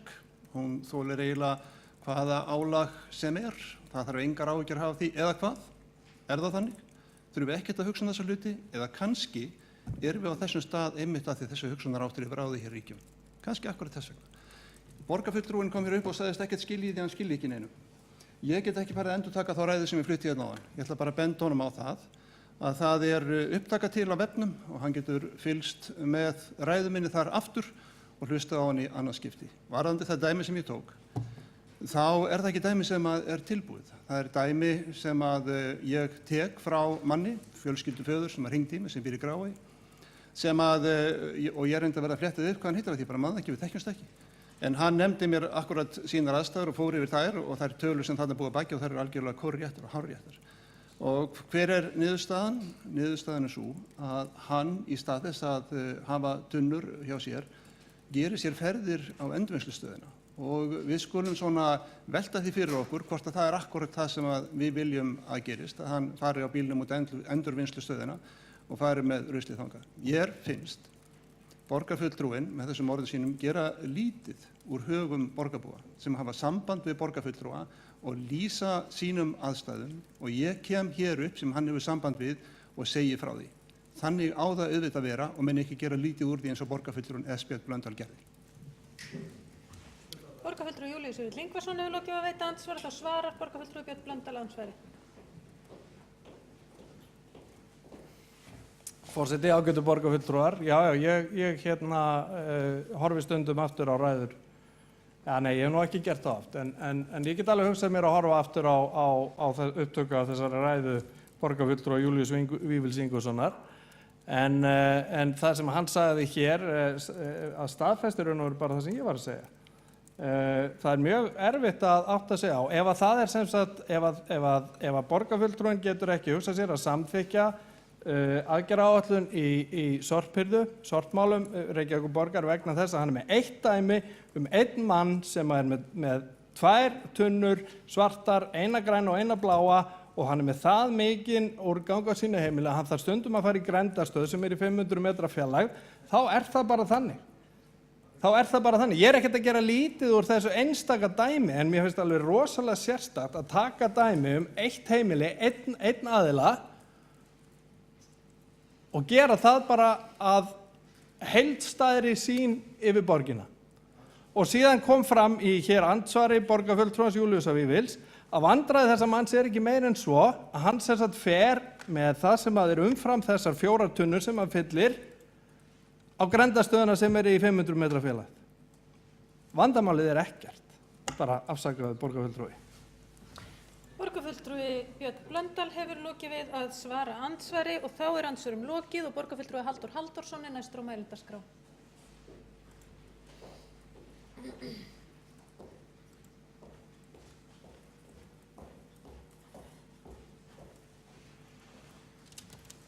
Já, forseti og hvað lækkaði þetta? Forseti og góði borgarfulltrúar. Það stefnir allt í frekar langan borgarstjórnarfund, enda mörg mál á dagskrá og við erum enn undir fyrsta lið. Úrgangsmálin, það er svona svolítið sérstök svör hérna hjá borgarfulltrúa Birni Blöndal fannst mér við því sem var verið að fjalla um. Og svona tekið eitt atriði út úr heildstæðri umræðu. Það þetta bara þannig að fjölskyldur eru misstórar og það þarf ekki að vera dæmi um einhverja gríðarlega neyslu eða ofneyslu á mann þó að sumar fjölskyldur þurfi að hafa fleiri sorptunnur við heimili sitt heldur en meðaltalið. Það getur bara verið til marks fjölskyldustærðina í því húsi. Það ljóst að þessi aðgerðaáætlun í úrgangsmálum til 2020 hún mun hafa töluverðan kostnað í för með sér. En við vitum ekki hver hann hvorki fyrir borgina eða fyrir borgarbúa. Og þess vegna höfum við verið að reyna að átta okkur á því með því að skoða þróun gjaldskráa í þessum málaflokki, til dæmis frá 2010 eins og borgarfulltrúi Júlíus Vífill nefndi hér áðan. Það ljóst að sorphirðukostnaðurinn hefur hækkað töluvert mikið. Það ljóst að þær aðgerðir sem farið í núna með áramótinu og í þessar aðgerðaráætlun, þær munu líka kosta töluvert fyrir flesta því að ég reikna nú með að flest heimili velji það að taka þessa tunnu fyrir plast. Það þannig ágætu borgarfulltrúar að aðstæður fólks eru misjafnar. Það geta ekkert allir labbað eða hjólað út á grendastöð, jafnvel ekki einu sinni ekið. Fólk á misjöfnum aldri. Sumir íbúa okkar eru fatlaðir. Margir íbúa okkar eru aldraðir. Þannig að aðstæður eru misjafnir og það bara ber að taka mið af því og bera virðingu fyrir því. Þess vegna erum við að nefna hér nokkuð dæmi bara misjafnar aðstæður fólks. Þið viljið meira taka dæmi að heiman frá ykkur. Við höfum heyrt í mjög mörgum síðan að nýtt sorphirðufyrirkomulag var kynnt áramót. Kostnaður fólks mun aukast og það verður sjaldnar náð í sorpið. Það bara ljóst. Og kostnaður fólks ekki bara aukast vegna þess að gjaldskráin sé að hækka eða fólk þurfa að bæta við tunnum. Það mun líka hækka vegna þess í ansi mörgum tilfellum þar sem bara engin aðstaða fyrir tunnur. Þar sem sorpskýlin gera kannski ráð bara fyrir 1 eða 2 tunnum. Og þá eitt í þessari aðgerðaáætlun sem mér finnst athugunarvert og það það að árið 2019 samkvæmt þessari aðgerðaáætlun á að fara að taka lífrænan úrgang frá heimilum í borginni. Og mér finnst að það þyrfti í rauninni að vera algjörlega ljóst borgarbúum núna sem munu fara núna í kostnaðarsamar aðgerðir við það að breyta sorpskýlunum sínum þannig að þau komið fyrir að minnsta kosti 1 grárri tunnu eða svartri eða hvað þið viljið kalla hana, 1 blárri fyrir pappan og 1 grænni fyrir plastið, að fólk sjáu þó allan að það langt fram í tíman að það sjáu til 2019 því að mér sýnist með þessa aðgerðaáætlun þá munu 1 tunnan bætast við fyrir lífrænan úrgang. Og því fylgir bara töluvert mikill kostnaður. Ég ætla bara að leyfa mér að taka eitt dæmi, þó að það sé ekki allir borgarfulltrúar hrifnir að dæmum hér,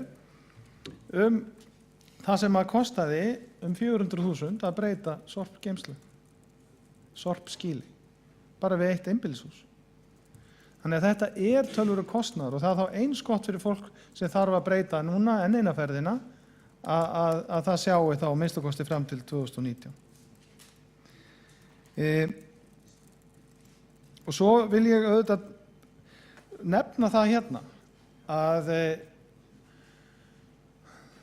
einkafyrirtæki og borgin við bara ekki jafn sett í þessu. Borgarfulltrúi Björn Blöndal nefndi það hér að hann hefði skipt við einkafyrirtæki en mér finnst að við eigum að beita okkur fyrir því sem borgaryfirvöld með áskorun þó við samþykjum hann ekki hér heldur bara fljótlega í borgarráði að það sé ekki svona mikill mismunur milli einkafyrirtækja og sveitarfélaga þannig að samkeppnin sé raunveruleg. Einkafyrirtæki þurfa að leggja virðisaukaskatt á sína þjónustu á þessu sviði en ekki sveitarfélög. Og einkafyrirtæki hér í borg hefur óskað eftir því að fá að taka lífrænan úrgang frá heimilum. Því hefur verið hafnað, ítrekað, að einkafyrirtæki fá að taka lífrænan úrgang frá heimilum. Hugsið ykkur nú hvað margt gæti nú leyst betur ef við myndum hleypa einkageiranum enn betur að í þessum málum heldur en er gert í dag. Og hugsið ykkur hvað margt myndi leysast ef við myndum jafnvel leyfa okkur að bjóða út sorphirðuna í Reykjavík sem er væntanlega eina sveitarfélag á landinu sem hefur ekki gert það. Þetta er það stórt sveitarfélag að það kemur mér ekki óvart þó að það yrði ódýrara fyrir íbúana og ódýrara fyrir borgina. Þannig að ég bara ítreka þetta ágætu borgarfulltrúar, það eru bara misjafnar aðstæður, dæmin sem við tökum hér eru raunveruleg. Og það hafi ekkit, þó að sé talað að fólk hafi val, þá er þetta ekkit val fyrir eldri borgara, þetta er ekkit val fyrir bara mjög margt fólk sem að getur ekki nýtt sér þetta val, sem að getur ekki rölt út á næstu grendastöð. Og svo vil ég ljúka auðvitað á að segja það að með þessum orðum er ég alls ekki að segja það að við styðjum ekki aukna möguleika til flokkunar. Auðvitað gerum við það gera það allir. Það vilja allir fá að flokka meira.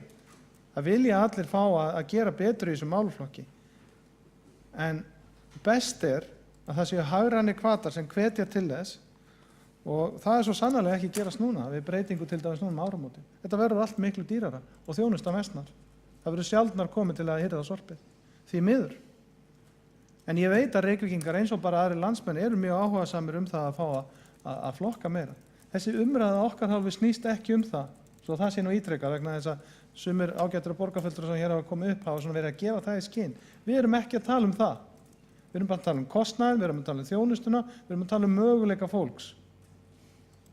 En að sjálfsögðu viljum við vinna að því að það verði flokka meira og betur unni í þeim málum, að sjálfsögðu. Borgarfulltrúi Halldór Halldórsson hefur lokið máli sínu og það er borgarfulltrúi Björn Blöndal óskað eftir að veita andsvar við ræðu borgarfulltrúans. Já, forseti, ágætu borgarfulltrúar, ég er ekkert að gera lítið úr dæmum og ég hef gaman af dæmum, en mér finnst mjög hættulegt að það sé tekið eitt einstakt dæmi og mynduð heildstæð stefna út frá því, eins og mér finnst vera borgarfulltrúi Sjálfstæðisflokksins vera að gera, það er nú bara þannig. Varðandi aðkomu einkaaðila og virðisaukaskattinn að þá finnst mér alveg sjálfsagt að skoða það hvort að þar megi jafna aðstöðumunni. Ég vil fella niður virðisaukaskatt af sorphirðu, að það sé bara ekki virðisaukaskatt skyld starfsemi, það lítur að mega að skoða það á vettvangi ríkisins. Varðandi valið, það er ansi mikið val. Þú getur keypt þér bara eins margar tunnur og þú vilt. Og ef að þú ert með rosalega mikinn úrgang, þá hljóta hinir kapitalísku sjálfstæðismenn að vera sammála því að það sé eðlilegt að það sé greitt fyrir það. Og sá sem er með mjög mikinn úrgang, að hann greiði meira en sá sem er með mjög lítinn úrgang. Er það ekki rétt hjá mér að hinir kapitalísku sjálfstæðismenn hljóta að vera sammála því? Eða vilja þeir jafna þetta? Vilja þeir jafnaðarkerfi þannig að það sé eitt gjald alveg sama hvað er mikið sorp? Það væri ágætt að fá svar við því. Það var borgarfulltrúi Björn Blöndal lokið við að veita andsvar. Það var andsvörum lokið og næstur á mælendaskrá er borgarfulltrúi Kristín Soffía Jónsdóttir.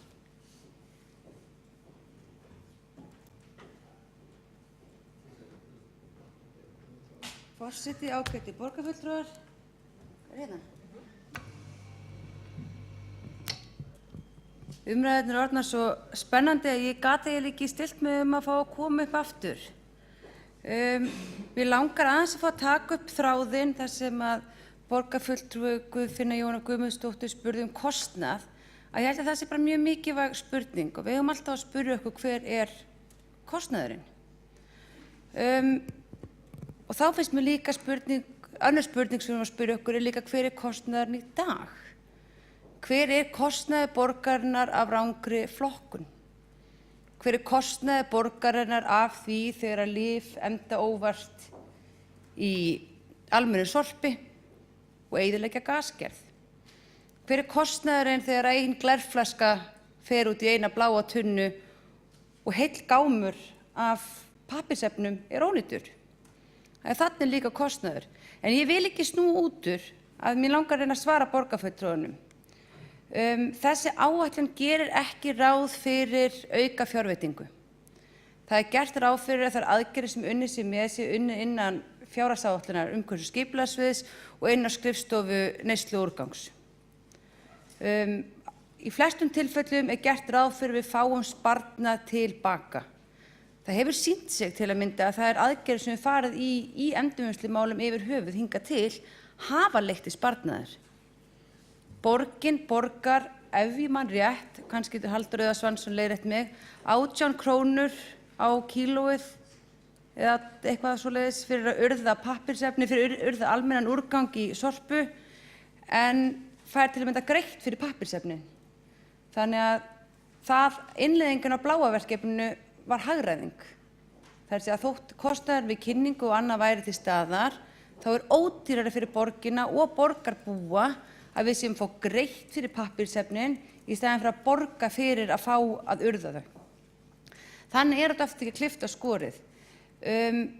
Með því að samþykkja aðgerðaáætlun í úrgangsmálum þá borgarfulltrúar ekki að samþykkja breytingar á fjárhagsáætlun eða frávik þar eða breytingar á fjárfestingaráætlun, fólk gefur áhyggjur af því. Þetta sjálfstætt plagg og ef það þarf að fara í auka fjárveitingar við stakar aðgerðir sem ég stórefast að þurfa að fara í, enda þekki þessi aðgerðir ágætlega, þá þyrfti alltaf að veita til þess sérstakt samþykki. Annars gert ráð fyrir að allur kostnaður rúmist innan fjárhagsáætlunar sviðsins. Það ekki rétt og kannski, ég ætla aftur, vil ekki vera með útúrsnúning, en að halda því fram að kostnaður sé að hækka og þjónusta að minnka gengur ekki upp.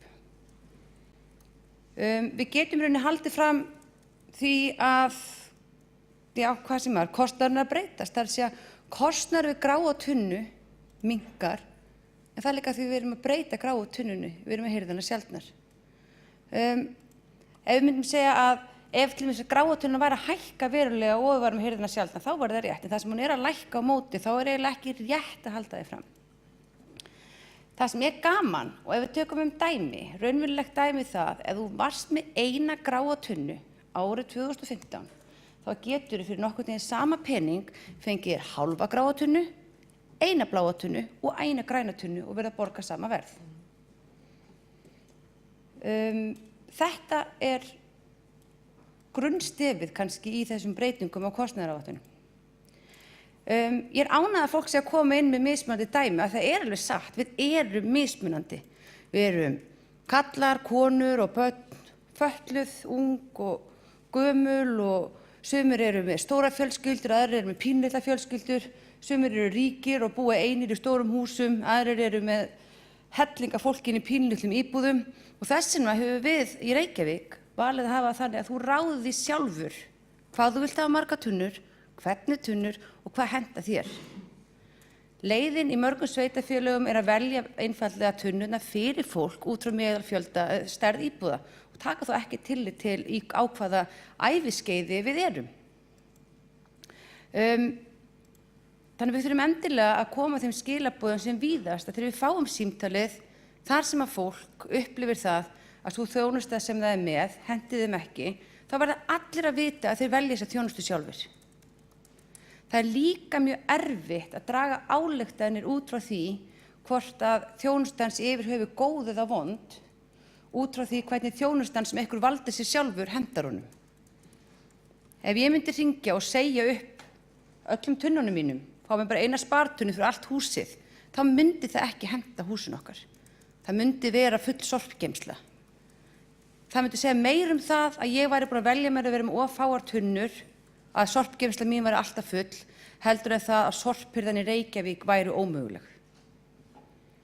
Það eitthvað sem við erum líka að horfast í augu við. Borgarfulltrúi Halldór Halldórsson kom ágætlega inn á þetta.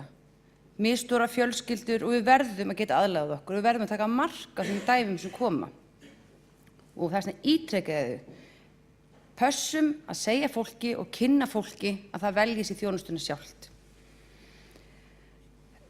þegar kemur aftur að þjónustunni og kostnaðinu, það er kostnað að minna fyrir alla að losa sig við endurvinnslu efni heldur en blandaðan heimilisúrgang. Þannig að kostnaðurinn er alltaf að minnka þegar við fjölgum tunnum. Halldór Halldórsson, borgarfulltrúi, er held ég eini borgarfulltrúin sem hefur komið með efnislega athugasemd við úrgangsáætlunina og mér er það ljúft að svara henni. Ein aðgerð sem rætt í úrgangsáætluninni er að árið 2019 verði hægt að safna lífrænum heimilisúrgangi frá heimilum. Það er gert ráð fyrir því að við erum með svokallað tunna í tunnu system. Tunna í tunnu system er þeir sem þekkja þetta sumir sem hafa búið út á landi og verið með tunnur frá gámaþjónustunni til að mynda, en þá er rauninni lítil tunna sem tekur hálft opið, hún smellur inn í blandaða og þar fer heimilisúrgangurinn. Af því heimilisúrgangurinn er í alla jafna rúmmálslítill en þungur, þannig er ekki gert ráð fyrir annarri tunnu og fólk þarf ekki að bæta við sig tunnu, heldur er þetta tunna sem fellur inn í gráu tunnuna en heldur því þannig frá. Þetta tvennt er líka alltaf hirt saman. Varðandi synjun borgarinnar á lífrænum heimilisúrgangi þá var það tekið sér svo að þetta væri hlutverk sveitarfélaganna undir lögbundinni skyldu samkvæmt sveitarstjórnarlögum með blönduðum heimilisúrgangi. Þessi túlkun okkar og stjórnsýsla var kærð og úrskurðurinn lá fyrir núna bara í þessari viku þar sem að þetta var dæmt okkur í hag og réttmæti þess að við hefðum hafnað þessari beiðni einkaaðila söfnun á lífrænum heimilisúrgangi staðfest. En bara takk kærlega fyrir þetta komið. Frá borgarfulltrúi Kristín Sofía Jónsdóttir hefur hún lokið máli sínu og borgarfulltrúi Sóley Tómasdóttir næst á mælendaskrá.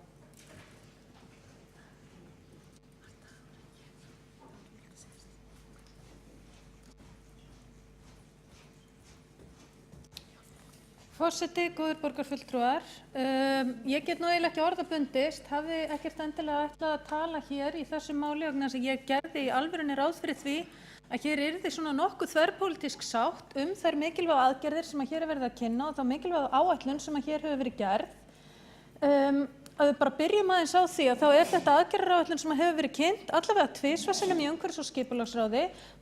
Borgarfulltrúi Framsóknar og flugvallarvina átti aðild að hópnum sem að vann að þessari stefnumörkun. Þetta hefur verið kynnt ítrekað bæði í því fagráði sem að fer með málaflokkinn og svo aftur í borgarráði. Engar efnislegar athugasemdir hafa borist frá borgarfulltrúum minnihlutans þangað til að það er komið hingað í opna málstofu og þá einhvern veginn dúkka þeir hér upp og finna málinu allt til foráttu án þess að það sé einhver pólitísk sýn eða efnislegar athugasemdir sem að gerðar eru við plaggið. Hér er bara verið að þrástaglast á því að kostnaður sé að hækka og að þjónustan sé að versna án þess að það sé einhvern veginn einhver rök færð fyrir því máli. Hið rétta er að þessi aðgerðaráætlun býður upp á fleiri flokkunarmöguleika við heimili fólks. Hún býður upp á ódýrari kosti enda eru græna og bláa tunnan báðar ódýrari heldur en svo gráa og fólk sem að nýti sér þá valkosti sem er í boði munu að sjálfsögðu lækka kostnaðinn við sorphirðuna hjá sér. Það er greitt fyrir notkun, þetta er spurning framboð og eftirspurn sem að borgarfulltrúar Sjálfstæðisflokksins ættu nú aldeilis að kætast yfir. Hér er verið að veita góða og ábyrga þjónustu af hálfu hins opinbera, þó á sama tíma sé þjónusta í boði af hálfu einkaaðila. Það er engin að útiloka aðkomu einkaaðila að þessum málum, heldur bjóða þeir áfram upp á sínar tunnur og hið opinbera Reykjavíkurborg býður upp á það sem að hér er verið að kynna. Þetta er aðgerðaráætlun sem hefur verið kallað eftir svo árum skiptir og í rauninni það eina sem að ég er óánægð með er hversu seint þetta er að koma fram. Við hefðum átt að gera þetta fyrir löngu lifandislöngu síðan. Hér er framtíðarsýn í sorpmálum sem að er í algjöru samræmi við landsáætlun í úrgangsmálum. Þetta eru nauðsynlegar aðgerðir ef við ætlum að vera ábyrg og breyta lifnaðarháttum þegar að kemur að loftslagsbreytingum af mannavöldum.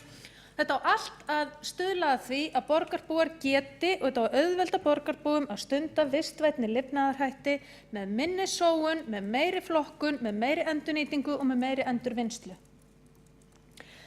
Þess vegna finnst mér umræðurnar hérna í dag alveg undarlegar. Mér finnst stór undarlegt að borgarfulltrúar minnihlutans sem að hafa sett hér fjölda mála á dagskrá, fjölda mála sem að raunverulegur ágreiningur að þau skuli ekki geta tekið þátt í því að afgreiða hér bara frábært mál sem í þágu okkar allra, þágu almannahagsmuna, af því að þau eru svo mikið að velta fyrir sér hvernig hlutirnir koma út á einhverjum einstökum heimilum og það ef einhverjir einstakir borgarbúar komið, afmarkaður hópur borgarbúa komið að máli við þau í staðinn fyrir að útskýra fyrir fólki hvernig þetta virkar og hvernig fólk getur í alvörunni bæði lækkað kostnað og aukið flokkun, að þá tekið undir gagnrýnisraddir og þær úthrópaðar hér. Mér finnst þetta ekki vera ábyrg hegðun af hálfu kjörinna fulltrúa.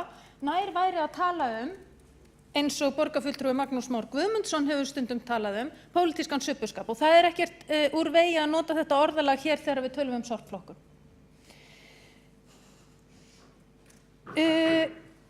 Ég í alvörunni og í fyllstu einlægni, hér hefur verið ágætlega farið yfir aðgerðirnar og áætlunina, í fyllstu einlægni þá bið ég borgarfulltrúa minnihlutans sem að ættu í alvörunni að axla hér ábyrgð gagnvart almannahagsmunum að endurskoða afstöðu sína til þessa máls. Það sjálfsagt og eðlilegt að hafa áhyggjur á því að aukinn kostnaður falli til á borgarbúa og þar fram eftir göttunum, en þessi afstaða sem að hér hefur komið fram og svo gagnrýni sem að hér hefur komið fram ósanngjörn. Og ég bið borgarfulltrúum í alvörunni að taka á honum stóra sínum, taka þátt í því að vinna hér að ábyrgri aðgerðaráætlun í sorpflokkunarmálum og svo skulum við takast á það sem við erum raunverulega ósammála en þetta ekkert annað en sýndarmennska. Það borgarfulltrúi Sóley Tómasdóttir lokið máli sínu. Það 2 borgarfulltrúar óska eftir því að veita andsvar við ræðu borgarfulltrúans og þá fyrstur í andsvari borgarfulltrúi Guðfinna Jóhanna Guðmundsdóttir.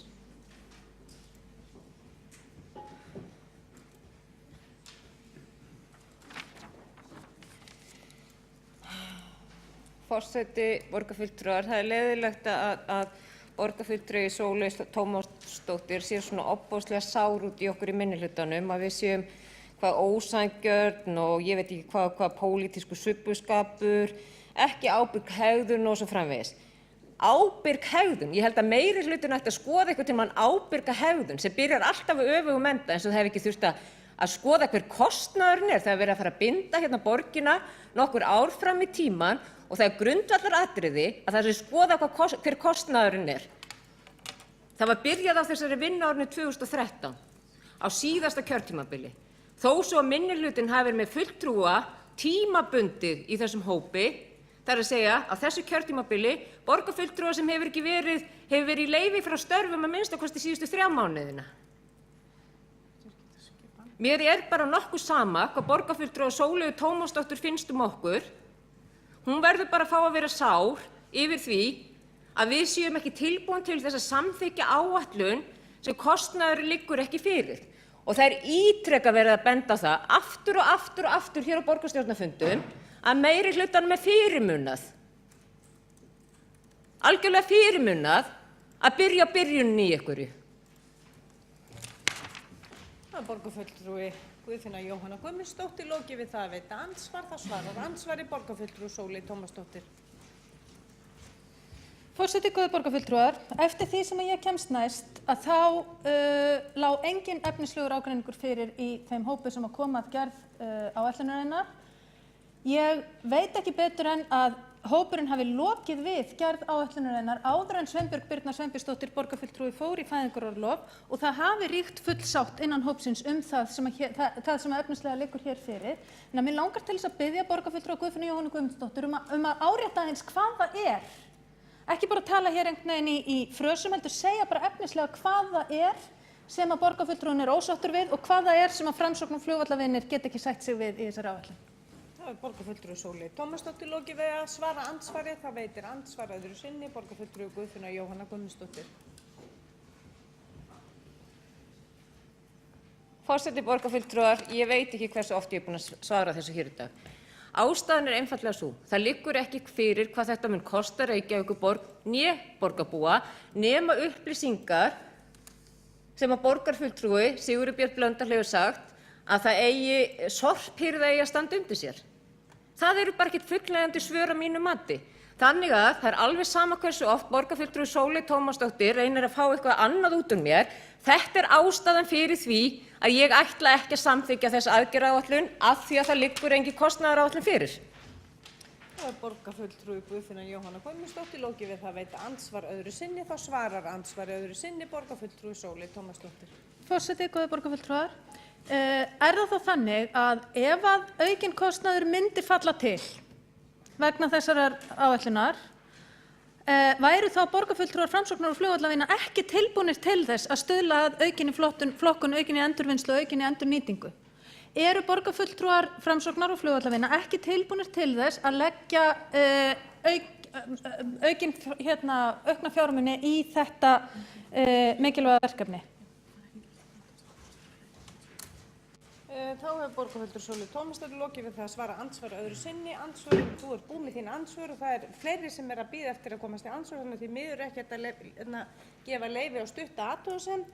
En þá hefur borgarfulltrúi Halldór Halldórsson óskað eftir því að veita andsvar til ræðu borgarfulltrúans.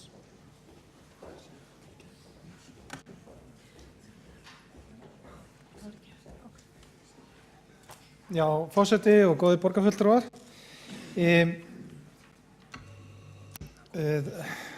Pólitískur subbuskapur, segir borgarfulltrúi Sóley Tómasdóttir. Er það pólitískur subbuskapur að við erum ekki sannfærð þessa áætlun? Er það pólitískur subbuskapur að vera ekki sammála ákveðin mál sem að lögður hér fyrir borgarstjórn? Hvers konar orðanotkun er þetta eiginlega? Leyfist okkur í minnihluta ekki að hafa skoðun á því sem að hér er lagt fram? Hvernig er það ef við förum yfir mál hér í borgarstjórnarsalnum eða í borgara eða bara yfirleitt? Er ekki samstaða flest mál? Jú, ég veit ekki betur.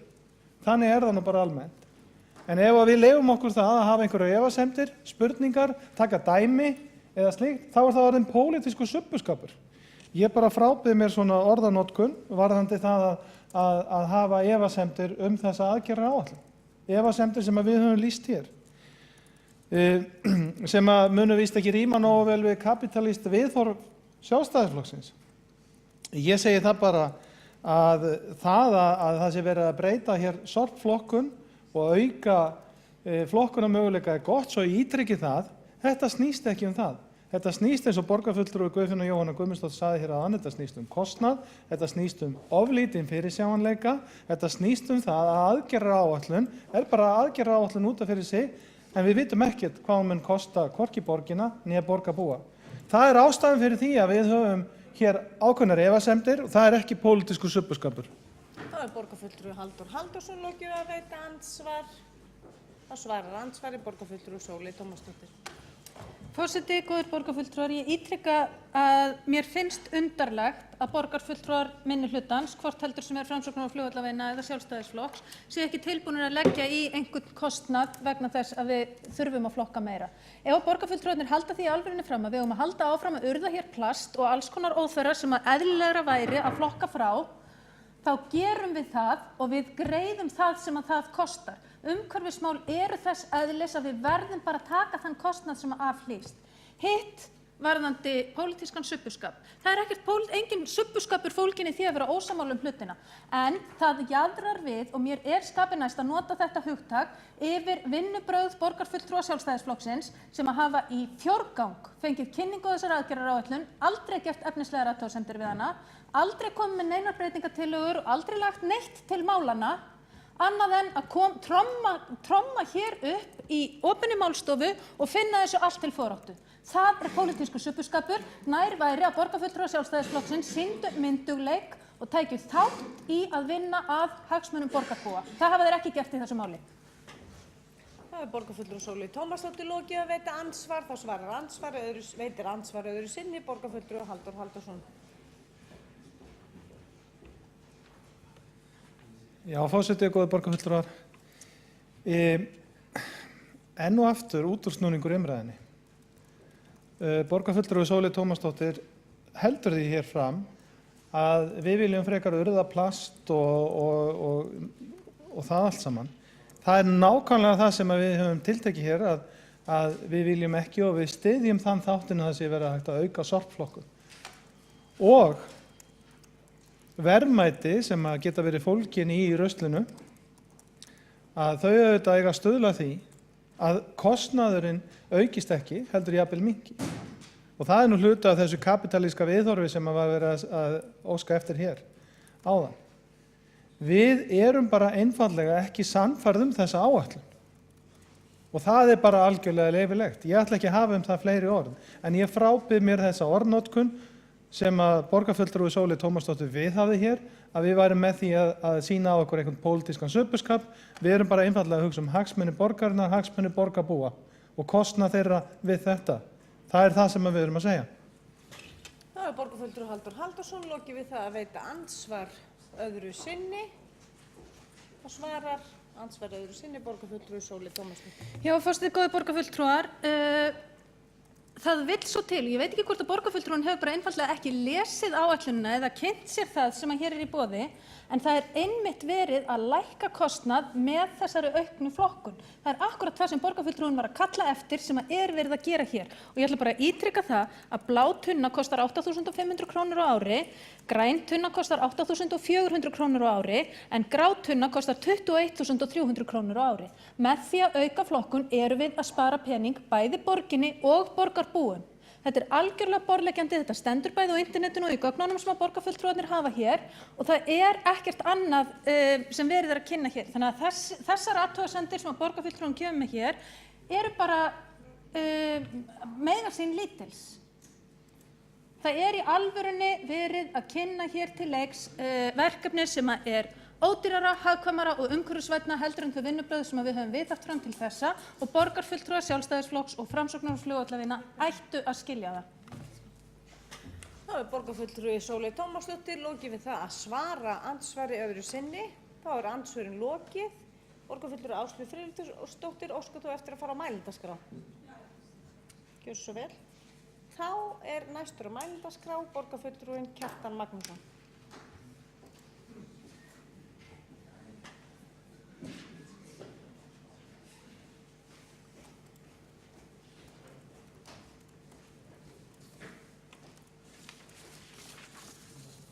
Forseti, góðir borgarfulltrúar, þetta mál í grunninn mjög einfalt. Það þannig að það sem að gerast, það eru breytingar á sorphirðunni í Reykjavík og úrgangsmálum og það verið að hækka gjöld á almenning en það hins vegar verið að draga úr þjónustunni. Þetta auðvitað hverjum manni ljóst sem fer yfir málin en svo slæmur virðist málstaður meirihlutans vera að það farið út í hreinar og beinar blekkingar. Við sjáum það til dæmis á upplýsingavef borgarinnar. Þar eru þessar breytingar kynntar undir slagorðinu, meiri þjónusta, lægri gjöld og margir sem hafa nú ekki mikinn tíma til að setja sig inn í þessi mál, heldur kannski lesa fyrirsagnir og treysta þeim. Þeir náttúrulega héldu að það væri verið að auka þjónustunni minnst kosti ekki minnka hana og það væri verið að lækka gjöld á almenning fyrir sorphirðu. En staðreyndin hins bara allt önnur. Staðreyndin svo að það dregur úr þjónustunni og þetta hækkar. Það algjör staðreynd að Reykvíkingar, þeir hafa aldrei borgað jafn mikið fyrir hverja losun á sorpi og nú á nýju ári. Nýársgjöf vinstri meirihlutans til Reykvíkinga var svo að fækka losunum úr almennum sorptunum 29%. Það skerðing á þjónustu. Og við það, en gjaldið var lækkað eitthvað held ég nokkra hundrakalla. Þannig að ef við tökum bara kostnað per hirðingu, þá hækkar gjaldið á hverja losun úr 592 krónum í 817 eða 38%. Og borgarbúar hafa aldrei borgað fyrir meira fyrir sorphirðuna. En svo slæmur virðist málstaður meirihlutans vera að það komið hingað upp og þessum blekkingarleik sem hósta heimasíðu borgarinnar, honum haldið áfram. Honum haldið áfram og það alveg ótrúlegt að fylgjast með borgarfulltrúum meirihlutans hér í dag, reyna að réttláta þessar breytingar og reyna að sannfæra, ég veit ekki hverja, kannski sjálfa sig það að það sé í rauninni verið að auka þjónustu og draga úr kostnaði. Björn Blöndal borgarfulltrúi, hann kom hér upp og gerði grína borgarfulltrúar Sjálfstæðisflokksins yfir því að það bara verið að taka dæmi sorpbyrðu, hvernig almenningur finnur þetta bara best á eigin skinni, sér það í sínu ruslageymslum þegar að sorpið hleðst upp að þjónustan ekki að batna. Og það var hálfpartinn gert grín að því að við borgarfulltrúar Sjálfstæðisflokksins varum að bera áhyggjur borgarbúa, koma með þær hingað upp í pontu og benda á þetta. En grínið, það var nú stuttan tíma hjá borgarfulltrúunum, því síðan var hann mjög brúnaþungur og fór almennt að tala sorpinn, tók auðvitað persónulegt dæmi af sjálfum sér eins og hann er vanur. Viðmiðunin er þannig.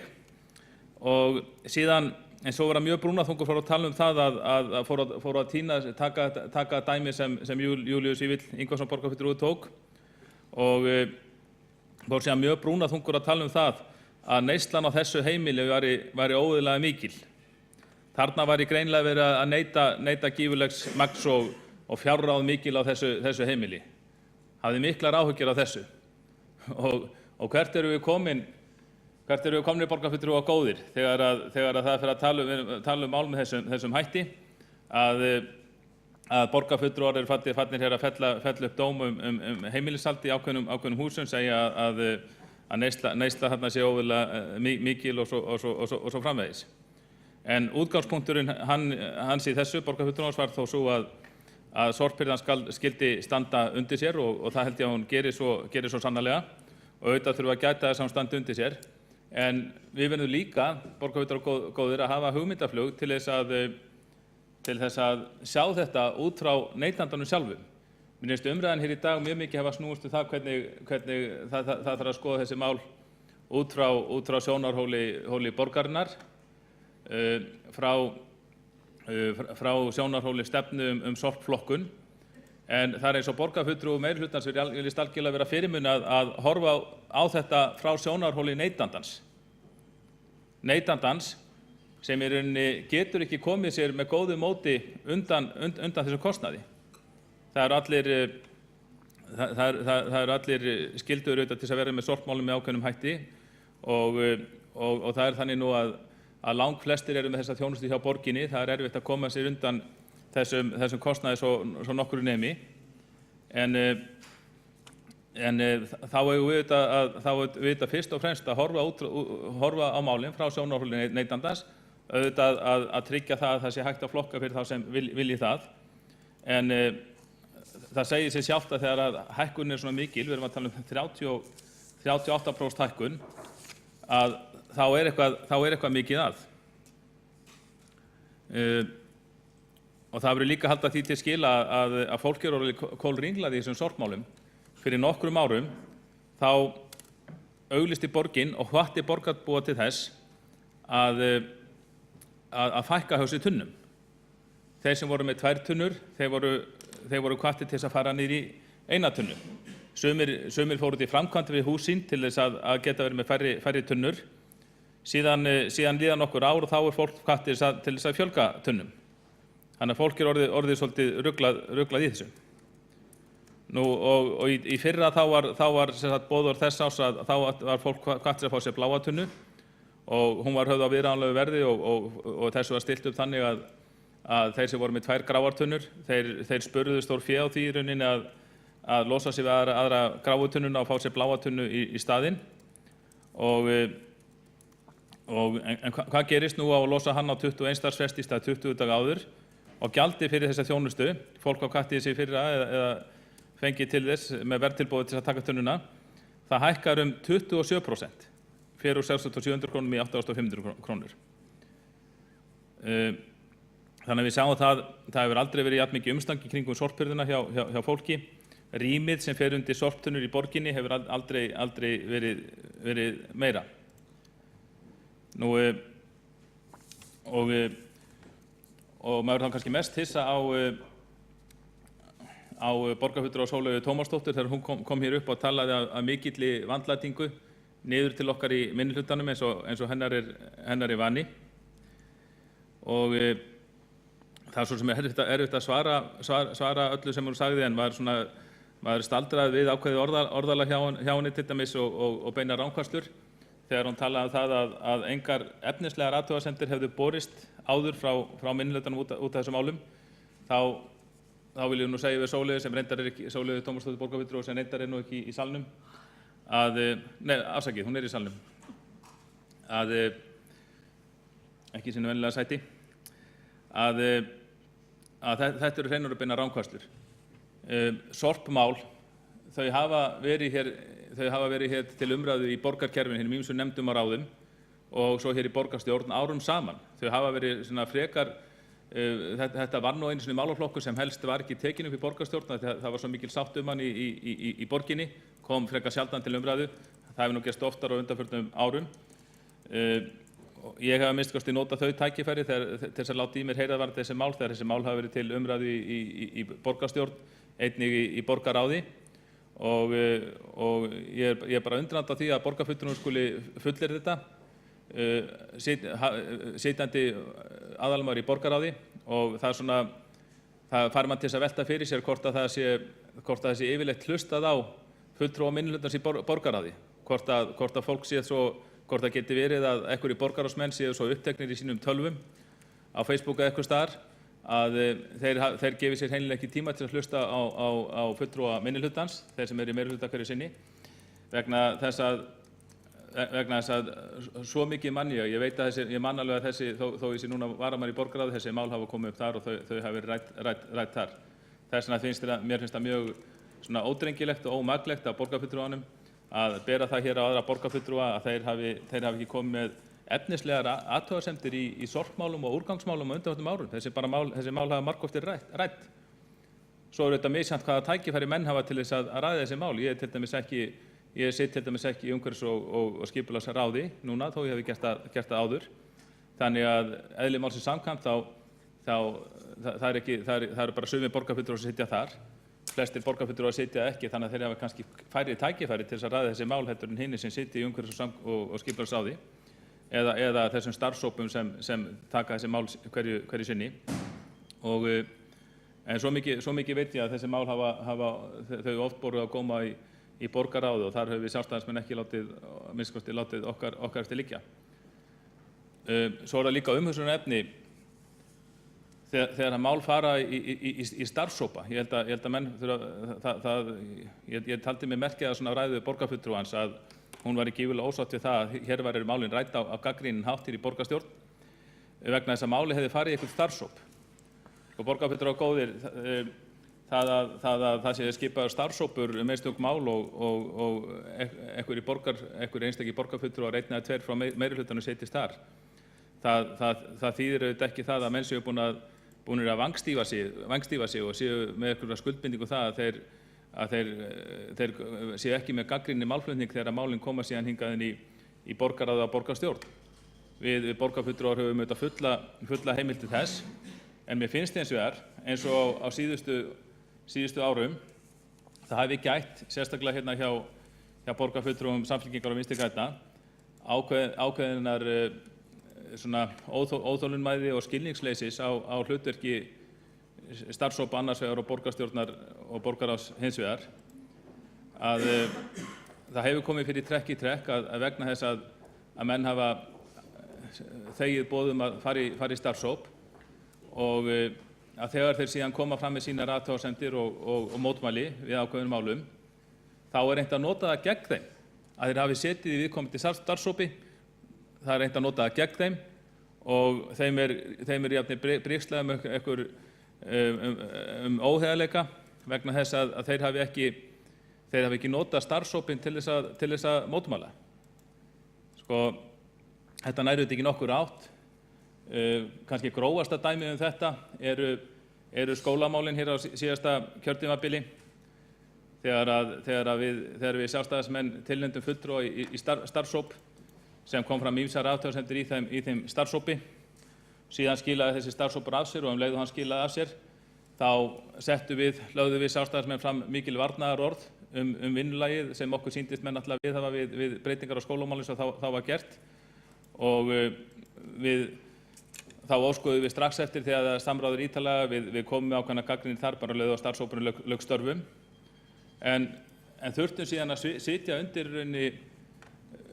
brigslum, nánast svikabryglum eða brigslum óheiðarleg vinnubrögð aðalega frá Degi B. Eggertssyni sem var þá formaður borgarráðs. Þurftum að sitja undir því og það er mér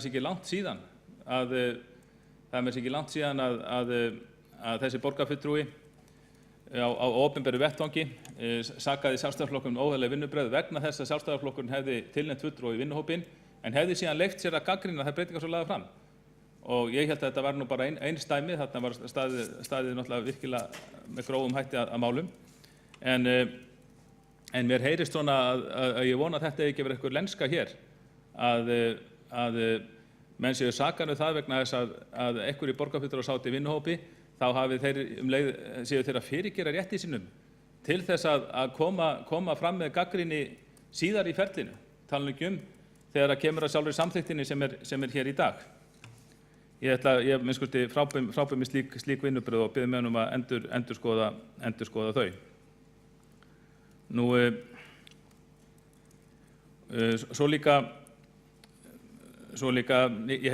ég hvet menn til þess að líta á þetta eins og á kostnaðarhliðina. Mér fannst borgarfulltrúi Kristín Soffía Jónsdóttir reyna að skauta mjög auðveldlega yfir hana. Hún rakti svona aðeins söguna í þessu og sagði það réttilega. Einu sinni hefði verið 7 daga tíðni, síðan hefur verið farið í 10 daga tíðni og síðan á endanum í 14 daga tíðni. En síðan tók hún fram í leiðinni að kostnaður hefði haldist svipaður. Kostnaður hérst svipaður, sagði hún, sem þrátt fyrir að vera dregið úr hirðu tíðninni. Og þarna held ég að í þessum orðum komið fram ákveðin blinda á neytendasjónarmiðið sem við höfum að gæta að við borgarfulltrúar. Auðvitað er það þannig að þegar maður dregur úr hirðutíðni en maður eykur álögurnar, fólk getur ekki vikið sér undan þessu, maður heldur áfram að innheimta sama gjald eða hærra gjald, þá auðvitað eykst kostnaðurinn. Hvernig finnst ykkur borgarfulltrúar góðir ef að stjórn Strætó myndi nú ákveða að tvöfalda tíðni eða draga úr tíðninni, segjum að þannig að þær leiðir sem aka nú á 20 mínútna fresti, þær myndu fara að aka á 40 mínútna fresti og þær leiðir sem aka nú á hálftíma fresti fara að aka á 60 mínútna fresti. Algjörlega þá held ég allir sammála það að það væri verið að draga úr þjónustunni. Ég held að vera allir sammála það að vera að draga úr þjónustunni. En síðan ætlaði Strætó hans að fá sama gjald eða sama framlag áfram frá borginni. Semst að halda óbreyttum tekjum en minnka þjónustuna svona helming. Þá var auðvitað kostnaður við Strætókerfið að rjúka upp. Það myndu allir sjá og vonandi fær enginn að mótmæla því. Þess vegna geta borgarfulltrúar meirihlutans ekki mótmælt því að það sem er að gerast á nokkur ára tímabili að það er verið að fara úr 7 daga tíðni í 14 daga tíðni en hins vegar eykst kostnaður við að rekja kerfið, hann er rauninni hækkar, hann stendur ekki eins í stað, þá er þetta auðvitað kostnaður að aukast í kerfinu. Þetta ættu menn auðvitað bara viðurkenna í staðinn fyrir að koma hingað og vera með stóryrði og svikabrigsli í garð minnihlutans, en kannski er það háttur þeirra sem hafa slæman málstað að verja að þeir fara í slíkar árásir, kannski til þess að reyna að þyrla upp moldviðri til þess að þurfa síður að svara fyrir staðreyndir málsins. En staðreyndir málsins eru þær að gjöldin hækka og þjónustan minnkar. Það er það sem við borgarfulltrúar þurfum að horfast í augu við, alveg eins og borgarbúar þurfa að horfast í augu við það, og það verður meiri bragur af því að meiri hlutin myndi taka saman höndum með okkur í minnihlutanum og bara fara vel yfir þessi mál. Við erum sammála það að við viljum auka kosti í sorpflokkun, en það er hægt að gera með ýmsum hætti. Og ég vil í þessu sambandi minna á tillögu okkar borgarfulltrúa Sjálfstæðisflokksins sem við fluttum við fjárhagsáætlun í fyrri mánuði. Þar sem í tillögunni fólst að það yrði skoðuð, það var ekki einu sinni gengið lengra, það var bara sagt að við lögum til að það yrði skoðuð hagkvæmni þess að fara í útboð á sorphirðu í Reykjavík. ekki með sér stígin með stór skref. Það er skoðað hvort það verður hægt að gera þetta í 1 eða 2 hverfum og sumir fullir það að ég aflaði mér svona heimilda í borgarkerfinu þegar ég skrifaði tillöguna og sumir fullirtu á við mig að þetta væri svo hagkvæmt hjá borginni að það myndi enginn gera þetta hagkvæmara.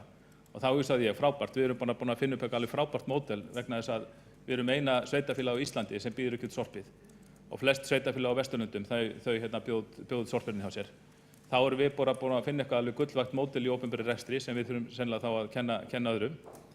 En ég hins vegar ekki viss um þetta sé rétt og þess vegna væri mjög spennandi að taka 1 eða 2 hverfi í borginni út úr, bara skoða hagkvæmni þess og bjóða síðan út sorpirðuna þar til þess að sjá hvaða leið sé hagkvæmust. Við tókum sérstaklega fram að við myndum ekki vilja segja fólki í tengslu við þetta, ef útboðsleiðin er síðan frekar notuð, þá er þetta bara hagrætt með starfsmannaveltunni, þannig að þeir sem vinna nú í sorpirðu, þeir myndi ekki missa störf sín. En þarna getum við sagt, þetta var svona skref í þá átt að auka hagkvæmni í sorpirðunni og ná niður kostnaði í henni sem er orðin allt of mikill. Og þannig að í staðinn fyrir að vaða hér uppi og vera með stóryrði og ásakanir í garð okkar í minnihlutanum, þá hvet ég borgarfulltrúa meirihlutans til þess að skoða þetta með okkur með opnum huga, því að ef að vel tekst til í slíku verkefni þá væri það auðvitað gott fyrir bæði borgarsjóð og svo fólki í borginni.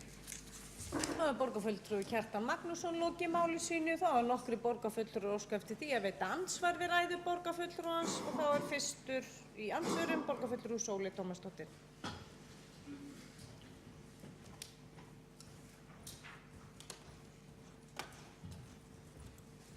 Forseti, góðir borgarfulltrúar, borgarfulltrúinn fullyrti hér að það væri verið að auka álögurnar og að fólk gæti ekki vikið sér undan þessu. Hvort tveggja er rangt. Kostnaður vegna gráutunnunar lækkar og kostnaður vegna blárrar og grænnar tunnu er mun lægri heldur en þeirrar gráu. Og það að fólk geti ekki vikið sér undan þessu er kolrangt. Það er einmitt það sem að fólk getur gert og það er einmitt verið að bjóða fólki upp á þann möguleika að lækka kostnað vegna sorphirðu. Þannig að hvort tveggja er alrangt. Hitt að borgarfulltrúarnir hafi ekki haft kost á því að koma með efnislegar athugasemdir við málið og það að við höfum ekki verið að hlusta á þær umræður sem hér hafa átt sér stað undanfarin ár. Þetta bara snýst alls ekkert um það. Þetta snýst um það að áætlunin hefur verið kynnt allavega 4 sinnum. 2 sinnum í Öskinu og 2 sinnum í borgarráði. Borgarfulltrúar Sjálfstæðisflokks og Framsóknar og Flugvallarvina eiga fulltrúa í báðum ráðum og engar efnislegar athugasemdir hafa komið fram þar. Engar. Alveg sama hvað hefur verið sagt hér í gegnum tíðina. Í þriðja lagi, það að útboð á sorphirðunni sé eitthvað til umræðu hér, það er bara algjört aukaatriði. Í raun og veru, þó svo að skipti mig máli hver það er sem að rekur sorphirðuna og hver það er sem sér hana, að þá kemur það þessari úrgangsáætlun eða aðgerðaráætlun ekkert við. Þessi aðgerðaráætlun snýst um það hvað við ætlum að hirða, hversu oft við ætlum að hirða það, en hver hirðir það er í rauninni ekkert endilega neitt aðalatriði. Þannig að það að vera að tala hér um einhverja einkavæðingu, að við séum svo umröðlega því við séum ekki tilbúin til þess að prófa einhverja einkavæðingu, það er bara umræða sem við getum tekið á einhverjum allt öðrum tímapunkti. Það er borgarfulltrúi Sóley Tómasdóttir lokið við að veita andsvar. Þá svarar andsvari borgarfulltrúi Kjartan Magnússon.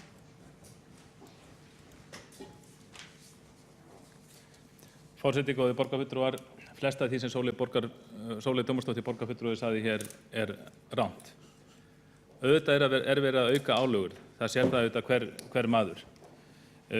Með því að fara úr losun, 10 daga losun í 14 daga losun, en halda kostnaði svo til óbreyttum, þá er auðvitað verið að auka álögur. Það er verið að taka meira fyrir hverja ferð.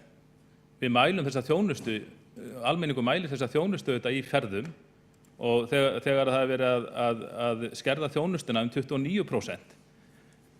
En gjaldskránni síðan lækkuð 1,4%. Það gefti borgarfulltrúar góðir. Þjónustan er skert 29%, gjaldskránni lækkuð 1,4%. Þá er auðvitað verið að hækka álögur per ferð. Það er auðvitað bara þannig og þannig lítur almenningur á þetta. Og svo er verið að auka, fór líka yfir það er líka verið að hækka gjaldið á hérna bláu tunnuna 27%. Þannig að það er verið að auka álögur.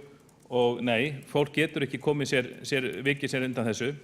Allir sem vilja hafa sorphirðu við heimili sitt á annað borð, þeir verða að greiða þessi gjöld. Ég veit það ekki beinlínis, ég held að manni sé óheimilt í rauninni að afþakka sorpþjónustu frá borginni, eða afþakka sorpþjónustu yfir höfuð. Ég held að allir verði að þiggja sorpþjónustu með einhverjum hætti. En allt í lagi, ef fólk má það, þá getur fólk kannski vikið sér undan þessu með því að fara bara sjálft með ruslið út í sorpu, og auðvitað hefur það líka kostnaði í för með sér.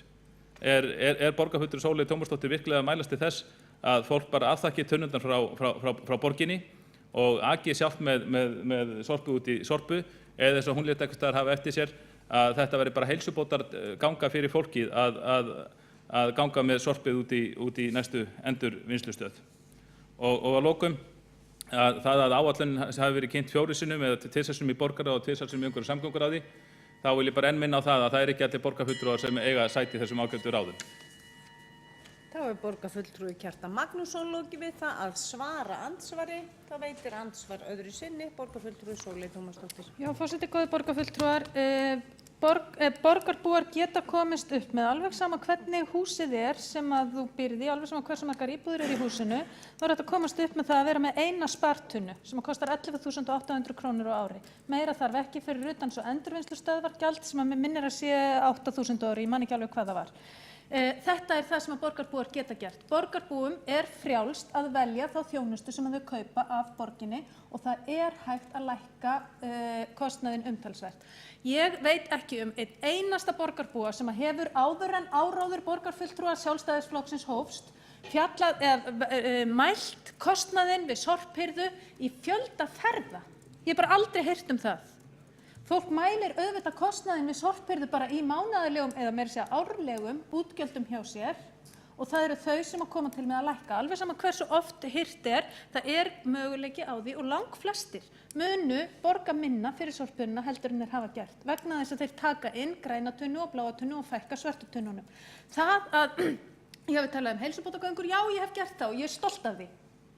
Það er frábært að stuðla að því að sem allra flestir labbi út á grendargáma með ruslið sitt eða með það sem það ætlar að fara með í endurvinnslu og endurnýtingu. Bara rétt eins og ég mæli með því að fólk labbi í búðina þegar það sækir varninginn sem að síðar myndar úrgang. Það er bara frábært að stuðla að því að fólk labbi sem mest og það er frábært að stuðla að því að fólk noti nærþjónustu, hvort sem að það eru grendargámar eða hverfisverslanir, og að fólk noti sem minnst af gráum tunnum og mest af öllum hinum kostunum sem að verið að bjóða upp á hérna í borginni. Það er borgarfulltrúi Sóley Tómasdóttir lokið við það að veita andsvar öðru sinni. Það svarar andsvar öðru sinni borgarfulltrúi Kjartan Magnússon. Forseti, góðir borgarfulltrúar, maður finnur að fá samhengið í þetta að borgarfulltrúar meirihlutans þeir líta með velþóknun til þess að fólk væri bara að ganga með sorpið sjálft út í grendargáma eða endurvinnslustöðvar og geti þannig minnkað sorpmagnið. Og mér sýnist að það sé að vera að gefa þessi kyn að þegar við að tala sem sagt, að fólk geti lækkað gjaldið á sér, þá er bent á það möguleika heimili sem er þá með eina 120 lítra gráa spartunnu sem kallað er. Og það er sennilega rétt. Ýmsir gætu sparað bara með því að minnka við sig allt sorp, gætu farið í þessar 120 lítra spartunnu og lækka þannig gjaldið á sér. En þá er þetta að vera að minnka þjónustu leiðinni. Þá erum við náttúrulega að losa sig við aðra tunnur, þurfum við að ganga með sorpið sjálfir og er ekki rétt þegar allar fólk verður að reikna krónur og aura í þetta að þá reiknum maður sér tímakaup fyrir tíman sem það tekur mann að ganga með sorpið út í grendargáma eða endurvinnslustöðina, kannski nokkru sinnum í viku. Þið sáu það auðvitað borgarfulltrúar góður að þetta er bara óraunhæft. Þetta dæmi sem fulltrúar meirihlutans eru að taka hér, þetta er algjörlega óraunhæft. Þegar kemur að venjulegu heimilishaldi í Reykjavík, þá fullir ég að það eru afskaplega fáir sem bara bæði vilja og geta losa sig við tunnur, losa sig við bláu tunnuna, losa sig við svörtu tunnuna og farið í eina spartunnu og náðu niður kostnaði þannig. Það verður að minnsta kosti fróðlegt að sjá kannski svona þegar líða fer á veturinn hve margir raunverulega treysta sér að fara þá leið að breyta heimilishaldinu hjá sér þannig að þeir séu aðeins með eina spartunnu. Það var borgarfulltrúi Kjartan Magnússon, lokið við það að veita andsvar öðru sinni. Það var borgarfulltrúi Kristín Jónsdóttir, næst í að veita andsvar við ræðu borgarfulltrúans.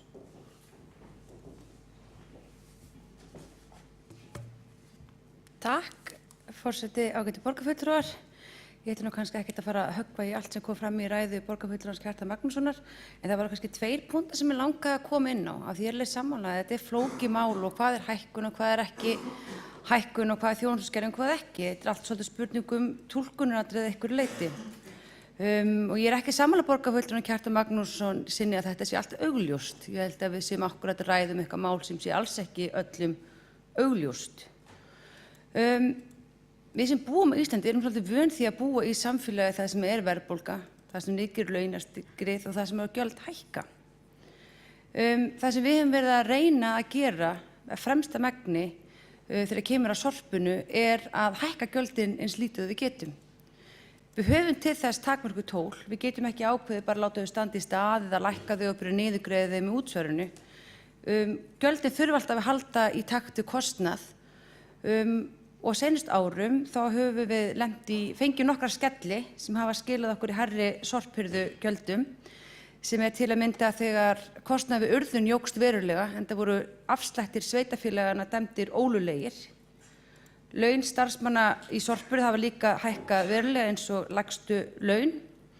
Þannig í staðinn fyrir það að velta þessum kostnaði bara beint út í samfélagið með því að halda í sömu þjónustu eða sama þjónustustig og hækka gjaldið, þá hefur verið farið í hagræðingaraðgerðir eins og með því að breyta hirðutíðni, fara í 15 metra regluna og auka endurvinnslu. Síðan verði ég bara, og ég verði að viðurkenna, þetta er eiginlega skætingur, ég stenst ekki mótið. Borgarfulltrúinn kom mjög gott konkrétt dæmi hvað myndi gerast ef einhver myndi, hann sagði stjórn Strætó, ef hún myndi draga verulega úr þjónustu Strætó með því til dæmis að draga úr tíðni, draga úr þjónustustundum og halda verðinu því sama eða hækka. Mér langar bara að segja að þetta var nákvæmlega gert árið 2009 á vakt Sjálfstæðisflokksins. Það var engin gríðarleg ánægja, þannig að þetta hefur verið prófað, nákvæmlega þetta var ekki vinsælt. Það er borgarfulltrúi Kristín Soffía Jónsdóttir, lokið við það að veita andsvar. Það er næstur í andsvörum borgarfulltrúi Björn Blöndal.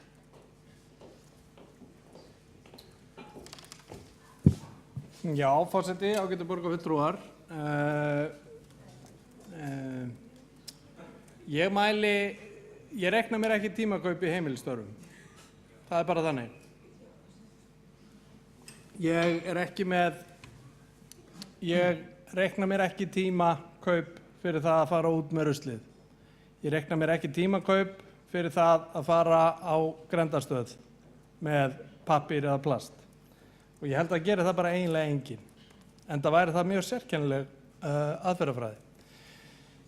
Borgarfulltrúi Kjartan Magnússon fór hér víðan völl í ræðu sinni, ræddi skólamál og samgöngur og annað slíkt, ræddi það að hann reyndar kom hann aðeins inn á sorphirðu og hann telur að fólk mæli gæði sorphirðu í tíðni tæminga á tunnu.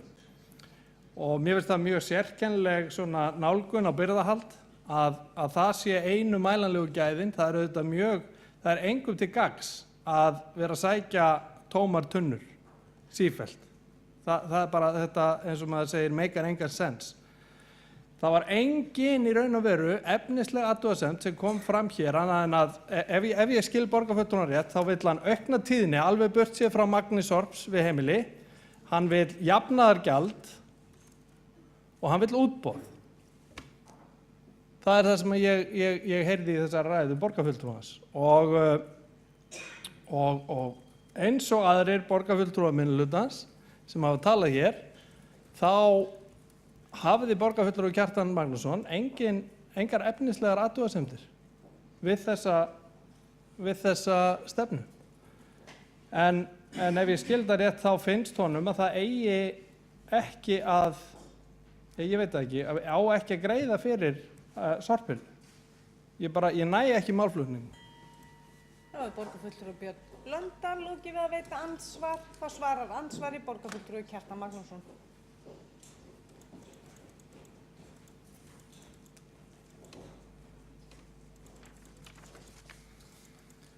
Forseti, góðir borgarfulltrúar, ræðan sem Björn Blöndal borgarfulltrúi flutti hérna sýnir kannski svona einn vandan við þetta. Það er að borgarfulltrúi meirihlutans virðist fyrirmunað að horfa á borgina sem þjónustufyrirtæki sem þarf að taka mið af þörfum þeirra sem notar sér þjónustuna, og þá þarf maður auðvitað að sjá þjónustuna með þeirra augum og breytingar á henni.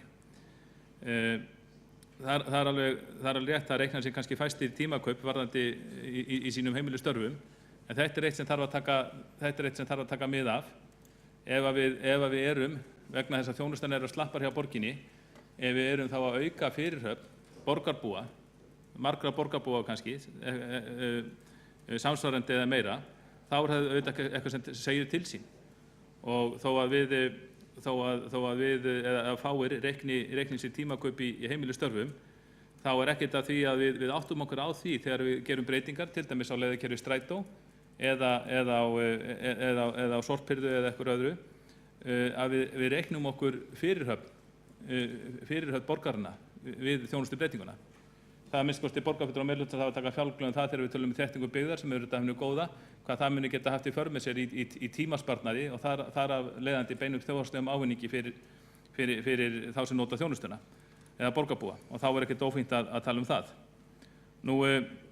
Síðan fór Björn Blöndal hefðbundna leið í að gera mér upp skoðanir og hrópa ykkur orð sem ég hefði ekkert sagt, til dæmis þetta með jafnaðargjaldið.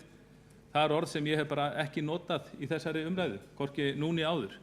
Þetta er orð sem kemur bara úr munni þessa borgarfulltrúa þegar hann leggur mér þetta orð í munn, jafnaðargjald. Ég hef aldrei talað um það. Ég tók fram í ræðu minni að það væri jákvætt að auka kostum í sorpplokkun. En það er bara hægt að gera það með svo margvíslegum hætti, án þess að hækka gjöld á borgarna og án þess að minnka þjónustuna eins og þessi meirihluti er að gera. Það er borgarfulltrúi Kjartan Magnússon lokið við það að svara andsvari. Það veitir andsvar öðru sinni, borgarfulltrúi Björn Blöndal. Forseti, ágætu borgarfulltrúar. Já, það er nefnilega málið. Ef það kíkja á mbl.is núna, þá er það ágætis fyrirsögn, hvergi meira val sorphirðu, og það er nákvæmlega það sem er í gangi hér. Þjónustan þegar kemur á sorphirðu í Reykjavík er mjög góð og það er mikið val hvaða þjónustu þú nýtið þér, og hún er algjörlega í samræmi við hvað þú lætur mikinn úrgang frá þér. Þannig að, og þessi stefna sem við erum að samþykkja hér, hún er auðvitað bara til þess að styrkja það enn frekar. Það er borgarfulltrúi Björn Blöndal lokið við að veita andsvar öðru sinni. Það telst andsvari lokið og borgarfulltrúi Áslaug Friðriksdóttir næst á mælendaskrá.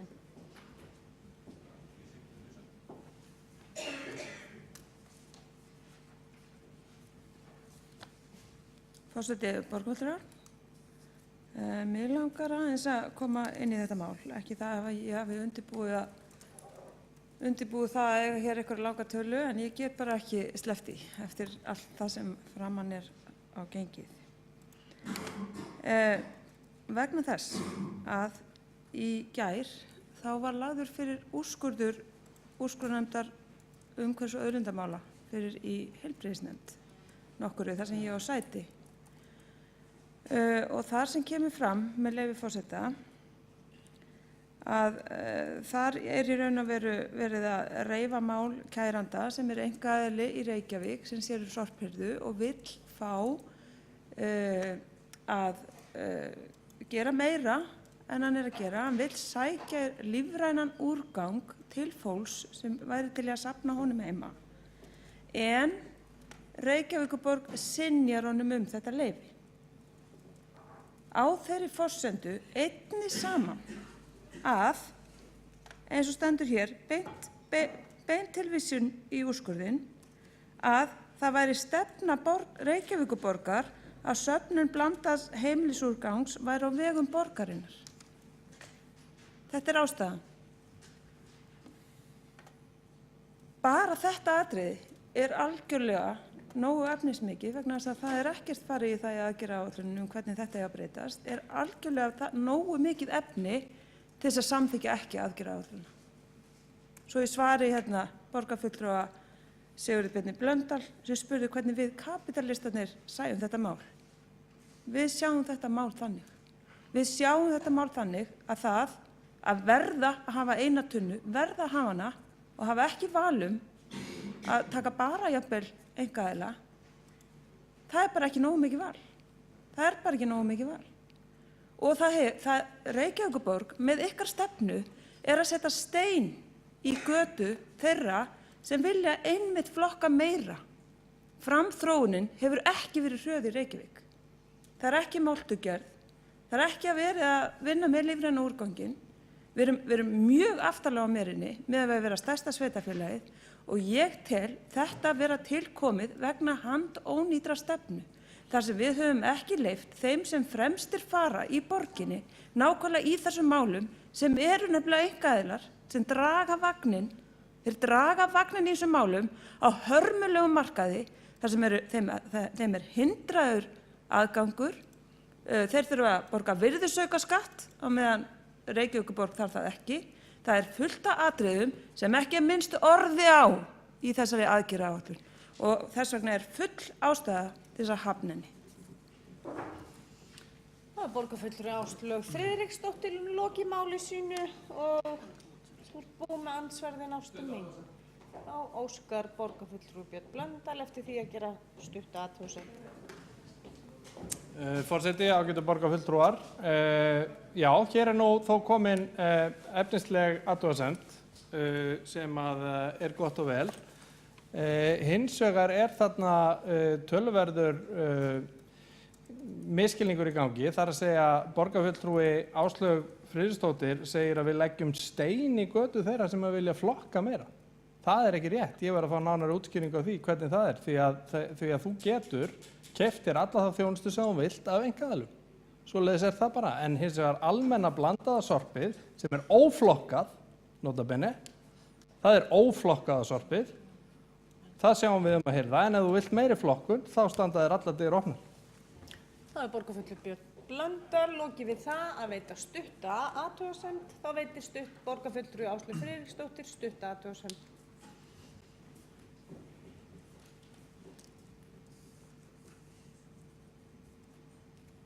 Það bara svo einfalt að þegar maður les þennan úrskurð sem ég vitnaði hér í áðan, að það ekki í lagi með stefnu borgarinnar í þessum málum. Það bara ekki í lagi með hana. Þess vegna munum við bara ekki geta tekið undir hana, við miður. Svo les ég það. Það borgarfulltrúi Áslaug Friðriksdóttir loki við það að veita stutta athugasemd og þá næstur á mælendaskrá borgarfulltrúi Trausti Harðarson.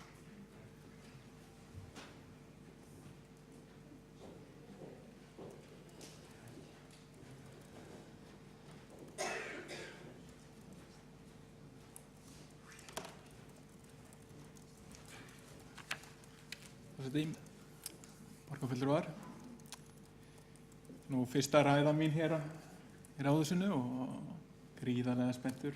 Ætlaði nú ekki að setja mig á mælandaskrána og hafa fyrstu ræðuna og tala rusl en kannski Reykjavíkurborg bara í rusli. En allavega, hér vantaði fleiri dæmi þá sem hafa yfirfullar ruslatunnur. Ég bý nú upp í Grafvogi og við eigum nú 3 börn og 5 í heimili og það voru vel tróðnar bláu og gráa ruslatunnan. Svo vel að ég þurfti nánast að hlaupa á eftir ruslabílnum og híki ekki. En væntanlega að fara að bæta 3. tunnunni við. En hvað margar tunnur þurfa þetta að vera? Ég eiginlega á því að það þurfa að vera fleiri ferðir.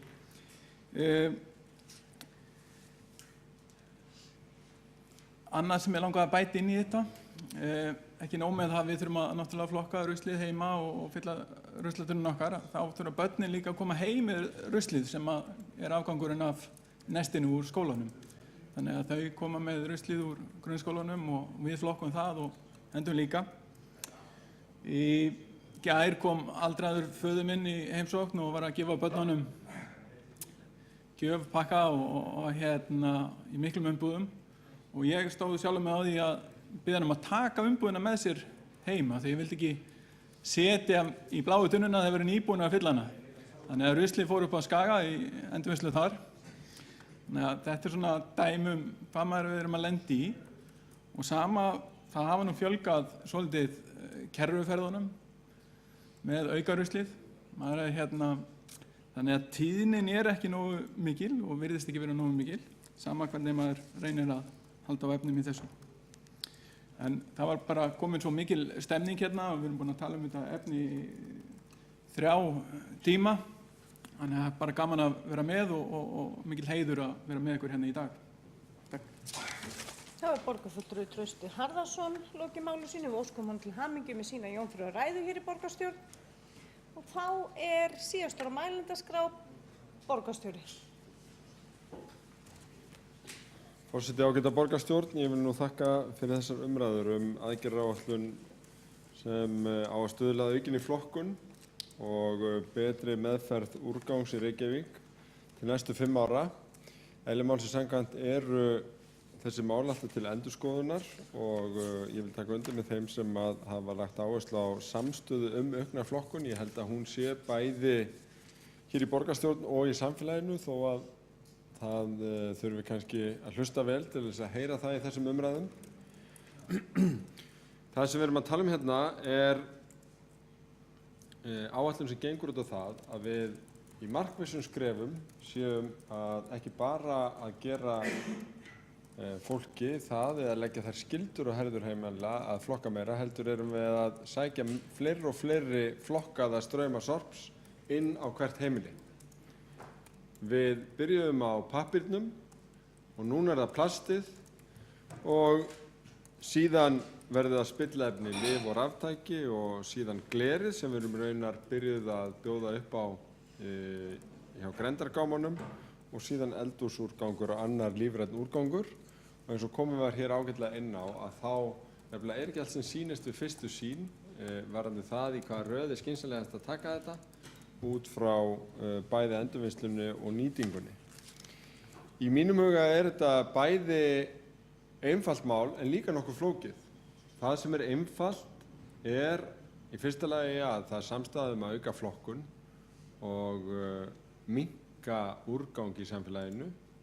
Í öðru lagi þá heyri ég ekki betur að það sé sameiginleg samstaða það að þeir sem valdi úrganginum eða mengi mest ef maður segir svo, borgi mest og þeir sem flokki mest og skili minnstum úrgangi frá sér, borgi minnst. Og ég held að þetta skín í gegnum útfærslu aðgerðaáætlunarinnar. Það að við séum ekki að ræða það markvisst eða takast á hvort það ætti að ganga lengra eða annað í því kannski meiri hluti af þeirri dýnamík sem í þessum sal frekar en það sem í aðgerðaáætlunin Það sem hins vegar flókið, þannig ég komin á það og þá má kannski segja að þessi veikleiki í nálguninni hjá borginni að ólíkt til dæmis flestum sveitarfélögum hringinn í kringum landið sem hafa bara skildað alla í eina lausn, skikka fólk til að vera með 3 tunnur eða hvað nú eða 4, að þá Reykjavíkurborg að fara leið sem býður upp á val milli þess að nota þjónustu borgarinnar eða einkaaðila, val milli ólíkra samsetningar á tunnum og hirðu, val þar með hirðutíman. Og hvers vegna þetta mikilvægt? Jú, það mikilvægt vegna þess að þetta stýrir verðinu. Og þetta ívilnar þeim sem flokka meira eða vilja fara einhverjar óvenjulegar lausnir og þess vegna eigum við ekki að þurfa að ræða það hvort að einhver gerir svona eða hitt hér, heldur hafa bara prinsippin og gjaldtökuna þannig samansetta að við hvetjum til þess sem æskilegt og gott, sem að flokka meira og henda minna. Ef einhver á leið fram hjá grenndarstöð á leiðinni í vinnuna og vill á göngu sinni skila þar sorpi og spara þannig tunnu við húsið sitt, þá það bara besta mál. Og við þurfum ekki að vera að ræða það hvort það sé líklegt eða ekki hér í borgarstjórn, frekar en við ræðum það hvort það sé líklegt eða ekki að einhverjar einstakar vörutegundir í verslunum séu keyptar eða ekki. Eins og kaupfélagsstjórinn sem sagði að vera ómögulegt að vera með þessi nýju stelð, þau seldust bara leið. Þannig þurfum við ekki að hugsa þegar við erum að skipuleggja þetta út frá vali og fjölbreytni, En það sem það gerir, og það auðvitað svolítið pólitísk freisting í því, það gerir umræðuna flókna. Það hægt að taka einhverja eina tunnu og segja að hún hafi hækkað í verði af því að hirðan á henni eykst. En fólk getur valið sér frá henni eða valið þessa tunnu og þannig valið þá samsetningu sem ódýrust fyrir viðkomandi heimili. Og þess vegna þessi hluti aðgerðaáætlunar flókin, en hún felur í sér traust á fólki. Fyrsta lagi að það vilji gera betur, sem ég held að sé staðreynd, og í öðru lagi að það nenni að setja sig inn í þetta og finna út hvað er best fyrir þeirra fjölbýlishús eða einbýlishús. Sumum finnst það vesen og kannski er þetta að segja að það sé vesen yfir höfuð að vera að flokka og vera með grænar áherslur inn á heimili eða í samfélaginu í heild sinni, en það er enga síður það eina rétta. Og við höfum ekkert val, okkur ber bæði siðferðileg, umhverfisleg skylda og raunar lagaleg líka til þess að vinna í þessa átt og það eigum að gera með stolti. Ég vil þakka öllum sem hafa komið að undirbúningi þessara aðgerðaáætlunar, fólk úr öllum flokkum. Ég ætla ekki að fara að blanda mér hér í deilur það að hér sé einhverjir að sitja hjá eða í andstöðu við aðgerðaáætlunina, en minni bara á það að það hafi ekki komin inn að beina breytingatillögur við aðgerðaáætlun eins og hún liggur fyrir á vinnslustigi. Hún var send út í víðtækt umsóknarferli og var tekið mið af þeim ábendingum og mér er til efs að jafnvel þó að við tækjum undir tillögu sem hér kom fram hjá minnst kosti einum borgarfulltrúa minnihlutans að taka þetta plagg og setjast nú vandlega yfir það saman, að það myndi leiða til mikillar breytingu á þessu stigi þó við munum sannarlega endurskoða þetta í ljósi reynslunnar, því að það er nákvæmlega það sem við erum búin að vera að gera. Við erum búin að setja yfir þessu saman, kalla eftir öllum ábendingum innan úr borgarkerfinu, utan úr samfélaginu þar sem sérþekking býr á þessu. Öllu áhugasömu fólki hefur verið gefinn kostur á að koma ábendingum á framfæri. Það hefur verið haldinn opinn borgarafundur þetta og þetta hefur bara mælst býsna vel fyrir, satt best að segja. Þannig að ég þakka fyrir þetta og styð málið heils hugar. Nú hefur borgarstjóri lokið máli sínu, forseti var búinn að tilkynna að vera síðastur á mælendaskrá en borgarfulltrúi Halldór Auðar Svansson hefur óskað eftir því að taka til máls.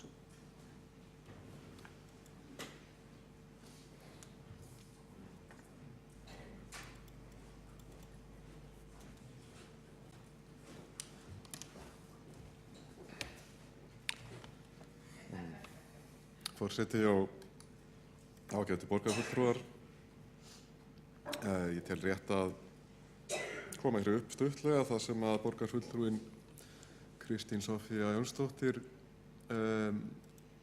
taldi eðlilegt að ég myndi leiðrétta það sem að hún færi með ef að rangt væri. Ég gerir ráð fyrir að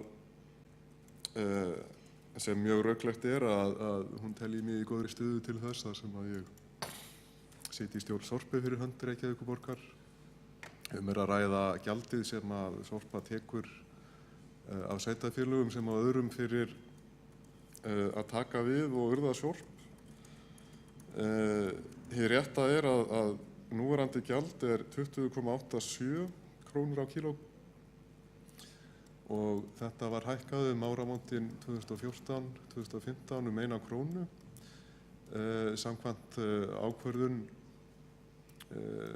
þeirra sveitarfélaga sem að standa að Sorpu, það eru sveitarfélögin á höfuðborgarsvæðinu og þetta er í samhengi við fyrirhugaða fjárfestingu í gas- og jarðgerðarstöð sem að Sorpa mun fara út í og það er jafnframt ákvörðun eigenda og það eru eigendur sem ákveða síðan hvernig það er fjármagnað og þetta er liður í því að það er fallist á að þetta verið fjármagnað meðal annars út frá þessu sem er í sjálfu sér eðlilegt þar sem að þarna erum að ræða fjárfestingu sem að kemur til með að bæta hvernig farið er með þennan úrgang.